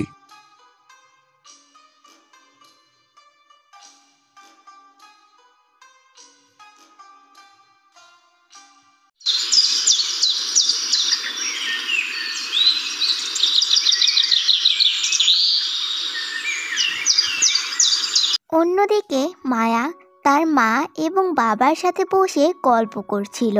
মায়া, তোর মা বলল কে নাকি তোকে নদী থেকে বাঁচিয়েছে, আর সেই লোক নাকি আমাদের বাড়িতেও এসেছিল, কিন্তু কোনো খাবার না খেয়েই চলে গেছে। হ্যাঁ, মা ঠিকই বলেছে। বাদ দাও ওই লোকের কথা। আমি আর তার সম্পর্কে কোনো কথাই বলতে চাচ্ছি না। একটু সাবধানে থাকিস মা, দুনিয়াদারি ভালো না, কে কখন কোন দিক দিয়ে ক্ষতি করে ফেলে বলা যায় না। আর তুই নিতান্তই একটা সাদাসিধে মেয়ে, সবাইকে নিজের মতোই মনে করিস, ভালো মানুষ ভাবিস আর সহজেই বিশ্বাস করিস। আচ্ছা বাবা, আমি এখন থেকে তোমাদের কথা মতোই চলবো, এর বাইরে কিচ্ছু করব না। এরপর তারা 3 জন মিলে গল্প করতে থাকে।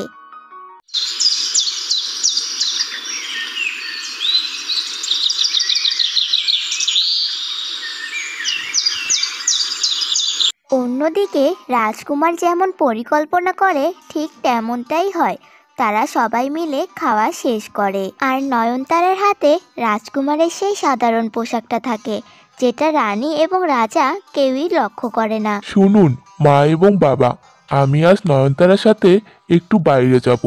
অনেকদিন হলো আমি রাজপ্রাসাদের বাইরে ঘুরতে যাইনি, একটু বাইরে যাব দুজন মিলে, বাইরের হাওয়া বাতাস খাবো, আর সন্ধ্যার আগেই ফিরে আসবো। এ তো খুবই ভালো কথা। আমার ছেলে বাইরে যাবে। ঠিক আছে, তুমি যাও। আর হ্যাঁ, নয়নতারার খেয়াল রেখো। হ্যাঁ বাবা, তুমি বাইরে যাও নয়নতারার সাথে, এতে আমাদের কোনো আপত্তি নেই। অবশ্যই রাজকুমারের বেশে যাবে, আর তোমার সাথে একজন সিপাহীও থাকবে। না বাবা, সিপাহীর কোনো প্রয়োজন নেই, আমিই পারবো নয়নতারাকে রক্ষা করতে। আর আমরা দুজন মিলে একা একটু সময় কাটাতে চাচ্ছি, আমি চাই না আমাদের সাথে কোনো সিপাহী থাকুক। রাজা এবং রানী রাজকুমারের এমন কথা শুনে খুব খুশি হয়। এরপর তারা দুজন রাজপ্রাসাদ থেকে বাইরে বেরোতে থাকে। তো বন্ধুরা, রাজকুমার কি সত্যি সত্যি তার মনের কথা আজ মায়াকে বলে দেবে? আর মায়া যখন জানতে পারবে রাজকুমারের আসল পরিচয়, তখন মায়া কি করবে? জানতে হলে দেখুন আমাদের মায়াকন্যা গল্পের পরের পর্ব।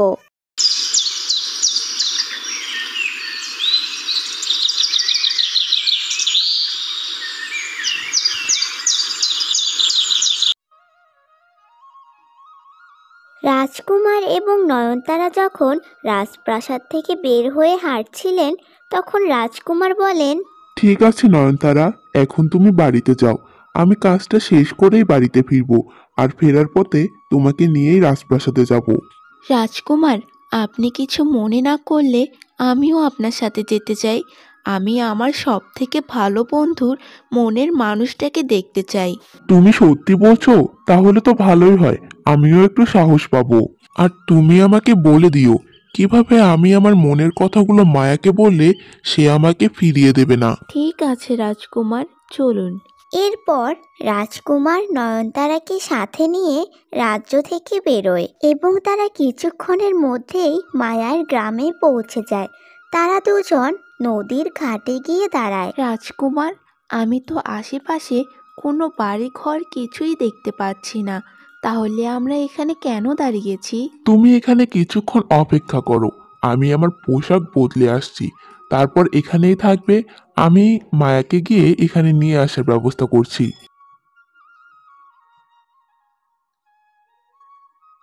এরপর রাজকুমার একটা ঝোপের আড়ালে গিয়ে তার পোশাক পরিবর্তন করে সাধারণ নাগরিকের পোশাক পরে বেরিয়ে আসে। এরপর রাজকুমার নয়নতারাকে সেই গাছের নিচে দাঁড়া করিয়ে মায়াদের বাড়ির উদ্দেশ্যে হাঁটতে শুরু করে। নয়নতারা সেখানেই দাঁড়িয়ে থেকে চিন্তা করতে থাকে, আচ্ছা, এখন রাজকুমার আমাকে এখানে দাঁড় করিয়ে রেখে সেই ছোট লোক মেয়েটার সাথে দেখা করতে চলে গেলেন। আমার কোনো কিছুই ভালো লাগছে না। যেভাবেই হোক, আজকের মধ্যে এই মেয়েটার একটা ব্যবস্থা করতেই হবে। আমি রাজকুমারের পিছনে গিয়ে সেই মেয়েটার ঠিকানাটা জেনে আসি। এরপর নয়নতারাও রাজকুমারের পিছু পিছু যেতে থাকে, কিন্তু রাজকুমার তাকে দেখতে পায় না।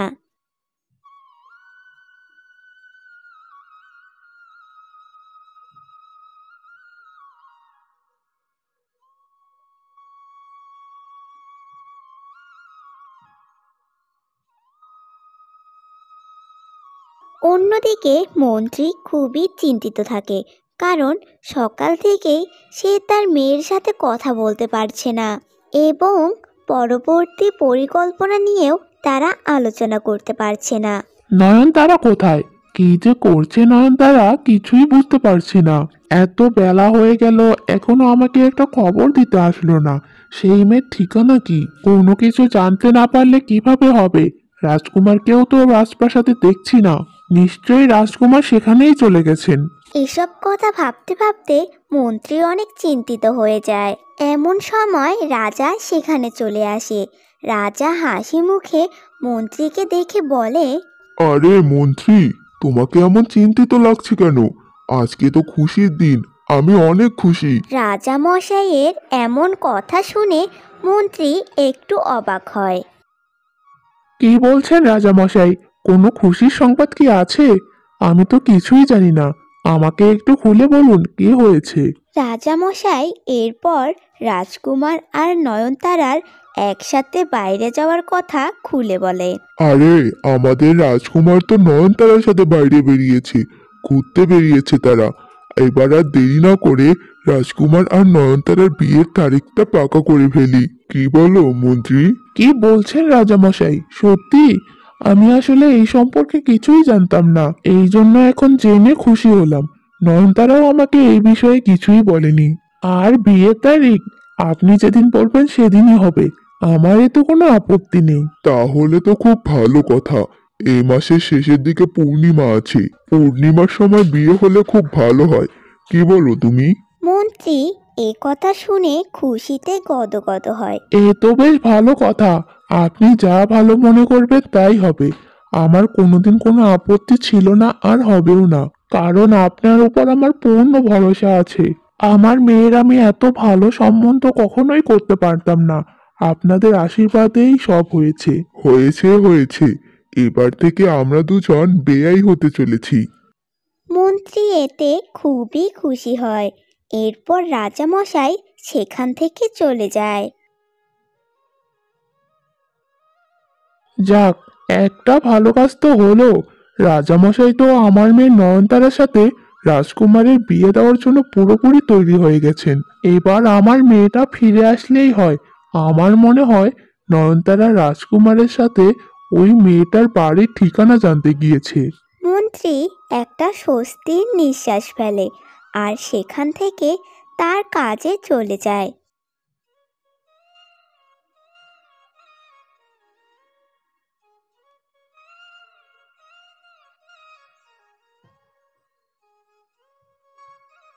অন্যদিকে রাজকুমার মায়ার বাড়ির সামনে চলে আসে। নয়নতারাও তার পিছন পিছন মায়ার বাড়ির কাছে চলে আসে। মায়া তার বাড়ির সামনে দাঁড়িয়ে গুনগুন করে গান গাইছিল। এমন সময় রাজকুমারকে দেখে সে বলে, আপনি আপনি এখানে কি করতে এসেছেন? সেদিন আমার মায়ের রান্না করা খাবার না খেয়েই চলে গেলেন, এখন আবার কি করতে এসেছেন? আপনার সাথে আমি কোনো কথা বলতে চাই না। আমাকে দয়া করে একটু কথা বলার সুযোগ দিন। আসলে আমি ইচ্ছে করে করিনি এমন। সেদিন আমার খুবই তাড়া ছিল। আর সেদিন কিছু না বলে চলে যাওয়ার জন্য আমি খুবই লজ্জিত। আমাকে সবকিছু বুঝিয়ে বলার জন্য একটু সময় দিন। রাজকুমারের এমন আকুতি দেখে মায়ার খারাপ লাগে। ঠিক আছে, এখন বলুন কী জন্য এসেছেন? আমি সবকিছুই আপনাকে খুলে বলবো। তার আগে চলুন, আপনি আমার সাথে একটু নদীর পাড়ে যাবেন। সেখানেই আমি আপনাকে সবকিছু খুলে বলতে চাই। এরপর মায়া রাজকুমারের সাথে হেঁটে সেই নদীর পাড়ে যেতে থাকে। অন্যদিকে নয়নতারাও দূরে দাঁড়িয়ে মায়ার বাড়ি দেখে নেয়। আচ্ছা, তাহলে ছোট্ট বাড়িতেই থাকে এই গরিব মেয়ে, জানি না রাজকুমার এই গরিব মেয়ের মধ্যে কি দেখেছেন। এবার শুধু বাবাকে এই মেয়ের ঠিকানাটা দেব, বাকিটা উনিই দেখে নেবেন। এরপর নয়নতারা আবারও দৌড়ে তার নিজের জায়গায় ফেরত যায়। এদিকে রাজকুমার আর মায়া সেই নদীর পাড়ে দাঁড়িয়ে থাকে। রাজকুমার বলে, মায়া, আমি আপনাকে একটা কথা বলতে চাই, কিন্তু কিভাবে বলবো বুঝতে পারছি না। বলুন কি বলবেন, আমাকে আবার বাড়িতে ফিরতে হবে। মানে আপনাকে আমার খুব পছন্দ হয়েছে। আপনার কোনো আপত্তি না থাকলে আমি আপনাকে বিয়ে করতে চাই। মায়া এই কথা শুনে একটু অবাক হয়। আমি আপনার সম্পর্কে তেমন কিছুই জানি না, আপনি হঠাৎ এরকম কথা বলে আমি কিভাবে উত্তর দেব? আমি আপনাকে সবকিছুই খুলে বলতে চাইছি, তবে নয়নতারা রাজকুমার আর মায়ার কথা বলা সহ্য করতে না পেরে নাটক শুরু করে। তাদের পিছন থেকে নয়নতারা একটা আওয়াজ করে। রাজকুমার দৌড়ে সেখানে চলে যায়, মায়াও তার পেছন পেছন যায়। কি হয়েছে নয়নতারা, এভাবে চিৎকার করলে কেন? এখানে কিছু একটা ছিল, আমি অনেক ভয় পেয়ে গিয়েছিলাম। আমাকে ক্ষমা করবেন আপনাদের সমস্যা করার জন্য। না, সমস্যা নেই। রাজকুমার মায়ার সাথে আবার কথা বলবে এমন সময় মায়া দেখতে পায় তার বাবা বাড়িতে ফিরছে। মায়া তার বাবাকে দেখে বলে, আরে বাবা চলে এসেছে আজ এত জলদি? আমি আজকের জন্য বিদায় নিচ্ছি, অন্য কোনো দিন আবার আসবেন, তাহলে আবার কথা হবে। আজকে এক্ষুনি আমাকে বাড়িতে ফিরতে হবে। এই বলে মায়া তার বাড়িতে চলে যায়। রাজকুমার আর মায়াকে জানাতে পারে না তার আসল পরিচয় সম্পর্কে। রাজকুমার, আপনাদের আলাপ হলো? সে কি বলল? আমি তো ঠিক মতো কিছু বলতেই পারিনি, আর না আমার আসল পরিচয় জানাতে পেরেছি। এটা খুবই খারাপ হলো। এখন কি করবেন? আর কি করব, চলো বাড়ি যাওয়া যাক।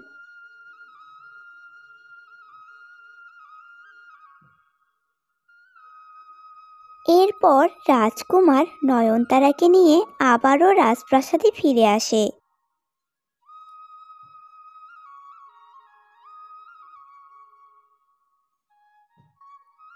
নয়নতারা আর দেরি না করে মন্ত্রীকে গিয়ে সব কিছু খুলে বলে। খুব ভালো করেছো নয়নতারা, আমি আজ বিকেলের মধ্যে সেই মেয়েটিকে আমাদের পথ থেকে সরানোর ব্যবস্থা করছি। এই বলে মন্ত্রী রাজপ্রাসাদ থেকে বেরিয়ে যায়। এরপর সে তার বেশ পরিবর্তন করে একজন ভিক্ষুক সেজে হাঁটতে হাঁটতে নয়নতারার দেওয়া ঠিকানায় পৌঁছে যায়। এরপর মন্ত্রী ভিখারি সেজে মায়াদের বাড়িতে আওয়াজ দেয়। কেউ আছেন বাড়িতে? একটু বাইরে এসে আমাকে সাহায্য করবেন?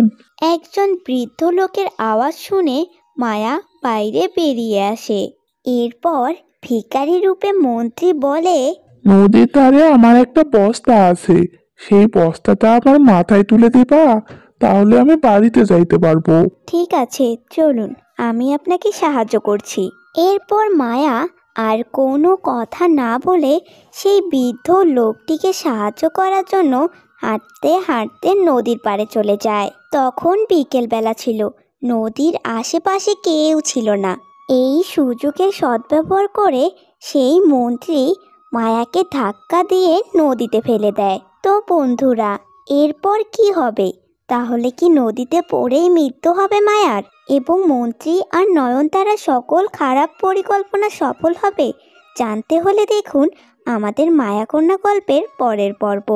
যাক, ভালোই হয়েছে, এখন আমি শান্তিতে আমার মেয়ে নয়নতারার সাথে রাজকুমারের বিয়ে দিতে পারবো। এভাবে মন্ত্রী অনেক খুশি হয়। তারপর সে হাঁটতে হাঁটতে রাজপ্রাসাদে চলে যায়।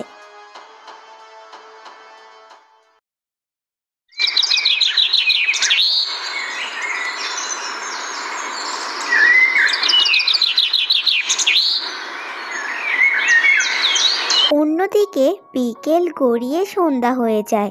মায়ার মা মায়ার জন্য খুবই চিন্তা করতে থাকে। মায়ার বাবা তখনও নদী থেকে বাড়ি ফিরেনি। কোথায় যে গেল মেয়েটা? এখনো বাড়িতে আসার কোনো নাম নাই। কত করে বলেছি এদিক সেদিক ঘোরাঘুরি না করতে। এত বড় একটা মেয়ে এখনো নাকি বাইরে ঘুরছে। আজকে একবার আসুক ওর বাবা, বিচার তো আমি দিবই। এভাবেই মায়ার মা খুব চিন্তিত হতে থাকে। কিছুক্ষণ পর মায়ার বাবা নদী থেকে বাড়িতে ফিরে আসে।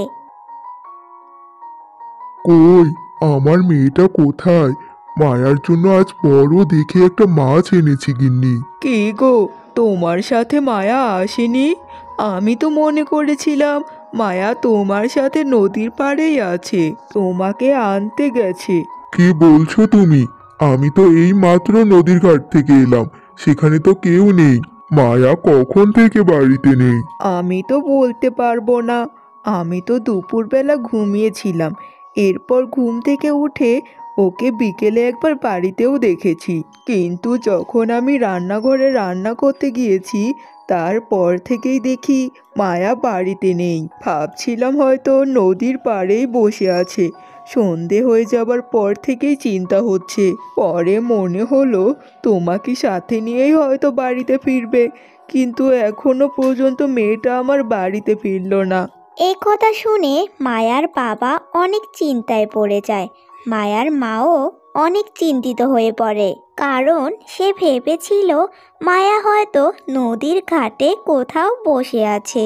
এরপর তারা দুজন নতুন করে মায়াকে খুঁজতে শুরু করে।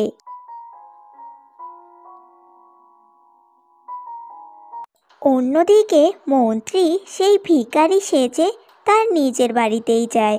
নয়নতারা তাকে দেখে চিনতেই পারে না। আরে আরে, কে তুমি? আর বাড়ির ভিতরে কেন ঢুকছো? এরপর মন্ত্রী একটু হেসে বলে, আরে, আমাকে চিনতে পারছো না? আমি তোমার বাবা, মন্ত্রী মশাই। আরে বাবা, তোমাকে তো একদম চিনাই যাচ্ছে না, একদম রাস্তার ভিখিরির মতোই লাগছে। এসো, ভিতরে এসো। কোনো সুসংবাদ কি নিয়ে এলে?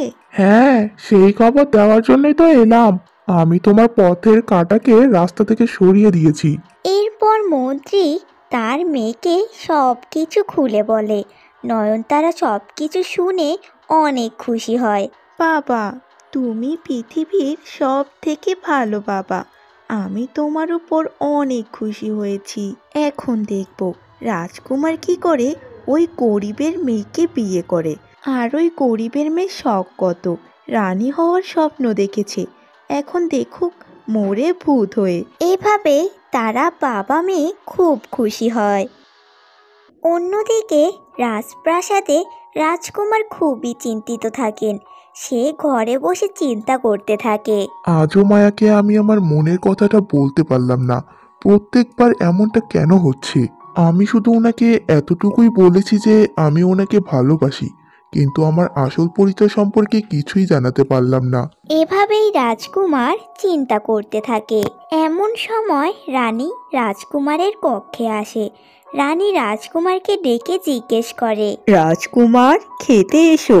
কিন্তু রাজকুমার তার কোনো কথারই জবাব দেয় না। রানী বুঝতে পারে রাজকুমার বিশাল কিছু নিয়ে চিন্তা করছে। এরপর রানী রাজকুমারের কাছে গিয়ে বলে, রাজকুমার, তুমি কি কিছু নিয়ে চিন্তা করছো? হঠাৎ তার পাশে রানীকে দেখে রাজকুমার অনেক চমকে যায়। মা, আপনি আপনি কখন এলেন?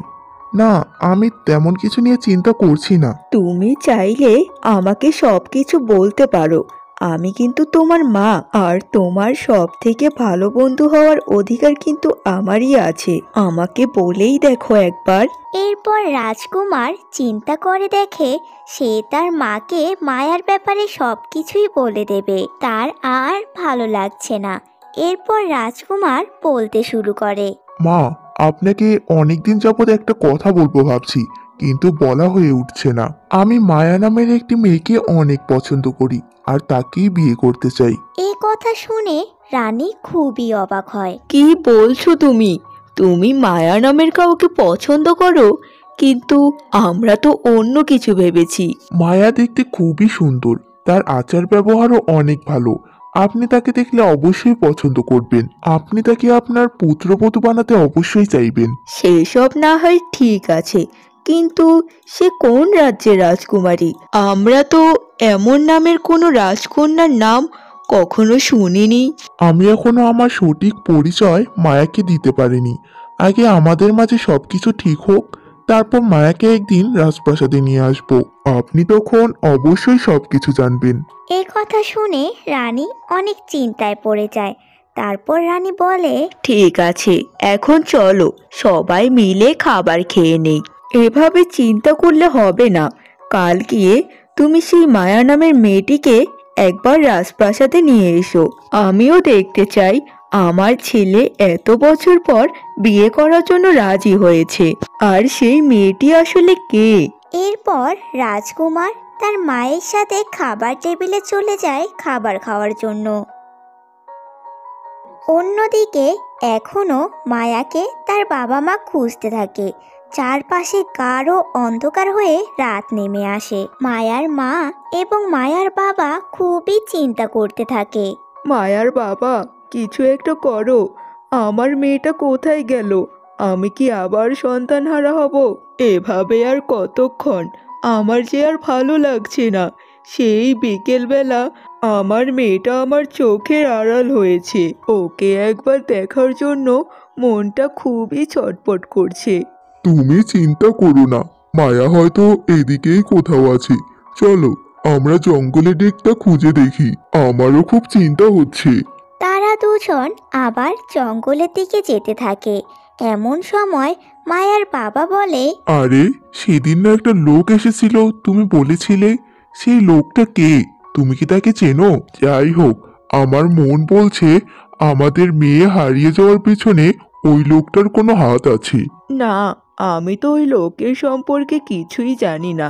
তবে আমার মনে হয় না ওই লোক এই বিষয়ে জড়িয়ে থাকবে, কারণ ওই লোকটাকে দেখে খুব ভালো মানুষ মনে হয়েছিল। এত কিছু তোমরা বুঝবে না, তোমরা মা মেয়ে দুজনেই বোকা। এখন চলো, জলদি চলো। এরপর মায়ার বাবা মা মায়াকে খুঁজতে খুঁজতে জঙ্গলের দিকে যেতে থাকে। রাজপ্রাসাদে রাজকুমার তার বাবা এবং মায়ের সাথে খাবার খেয়ে তার কক্ষে ঘুমাতে যান। এরপর রানী রাজাকে ডেকে বলেন, রাজা মশাই, খুব বড় একটা কাণ্ড ঘটে গেছে। এতদিন আমি আর আপনি যা ভেবেছি তা তো মনে হয় সবই ভুল। কি বলছো তুমি? আমাকে সম্পূর্ণ বলো। এভাবে অর্ধেক কথা কেন বলছো? আমার তো খুবই চিন্তা হচ্ছে। রাজকুমার বলেছে সে মায়া নামের অন্য একটি মেয়েকে পছন্দ করে আর তাকেই বিয়ে করতে চায়। রাজা মশাই এই কথা শুনে আরো বেশি অবাক হয়ে যায়। এইসব কি কথা বলছো? আমি তো মন্ত্রীর মেয়ে নয়নতারার সাথে রাজকুমারের বিয়ে ঠিক করে ফেলেছি। আমরা সকলেই দেখেছি রাজকুমার নয়নতারাকে কত পছন্দ করে। এখন আবার অন্য একটা মেয়ের নাম কোথা থেকে আসলো? কিছুই বুঝতে পারছি না। রানী, তুমি কি আমার সাথে মশকরা করছো? রাজা মশাই, আপনার সাথে কি আমি কখনো এমন করেছি? রাজকুমার আমাকে যা বলেছে আমি তাই বলছি। আমারও কিছু মাথায় আসছে না, এইসব কি করে হয়ে গেল? আমরা কি তাহলে এতদিন সবকিছুই ভুল ভেবেছি? না, কালকে সকালে আমি রাজকুমারের সাথে কথা বলবো। এরপর বাকি বিষয় দেখা যাবে। এর আগে তুমি মন্ত্রী বা নয়নতারাকে কিছুই বলবে না এই বিষয়ে। রাজা এবং রানী তারা দুজনেই খুব চিন্তায় পড়ে যায়। এদিকে রাজকুমার তার কক্ষে বসে বসে চিন্তা করতে থাকে কখন সকাল হবে। সে আবারও তার মায়ার সাথে দেখা করতে যাবে। কখন সকাল হবে? আজ সকালে অবশ্যই আমি রাজকুমারের বেশে মায়ের সাথে দেখা করতে যাব। যেভাবেই হোক, মায়াকে আজ আমি সব কথা খুলে বলবই। আর মায়া যদি রাজি হয় তাহলে আজই ওকে একবার রাজপ্রাসাদে নিয়ে আসবো। আর যে তর সইছে না, ভোর কখন হবে? তো বন্ধুরা, রাজকুমার কি কাল তার মায়াকে খুঁজে পাবে? আর মন্ত্রী বা কী করে তার এত বড় একটা অন্যায় কাজ ঢাকা দেবে? জানতে হলে দেখুন আমাদের মায়াকন্যা গল্পের পরের পর্ব। আজকের ভিডিওটি ভালো লাগলে সাবস্ক্রাইব করে বেল আইকনটি বাজিয়ে রাখুন। দেখা হবে পরের ভিডিওতে। ধন্যবাদ।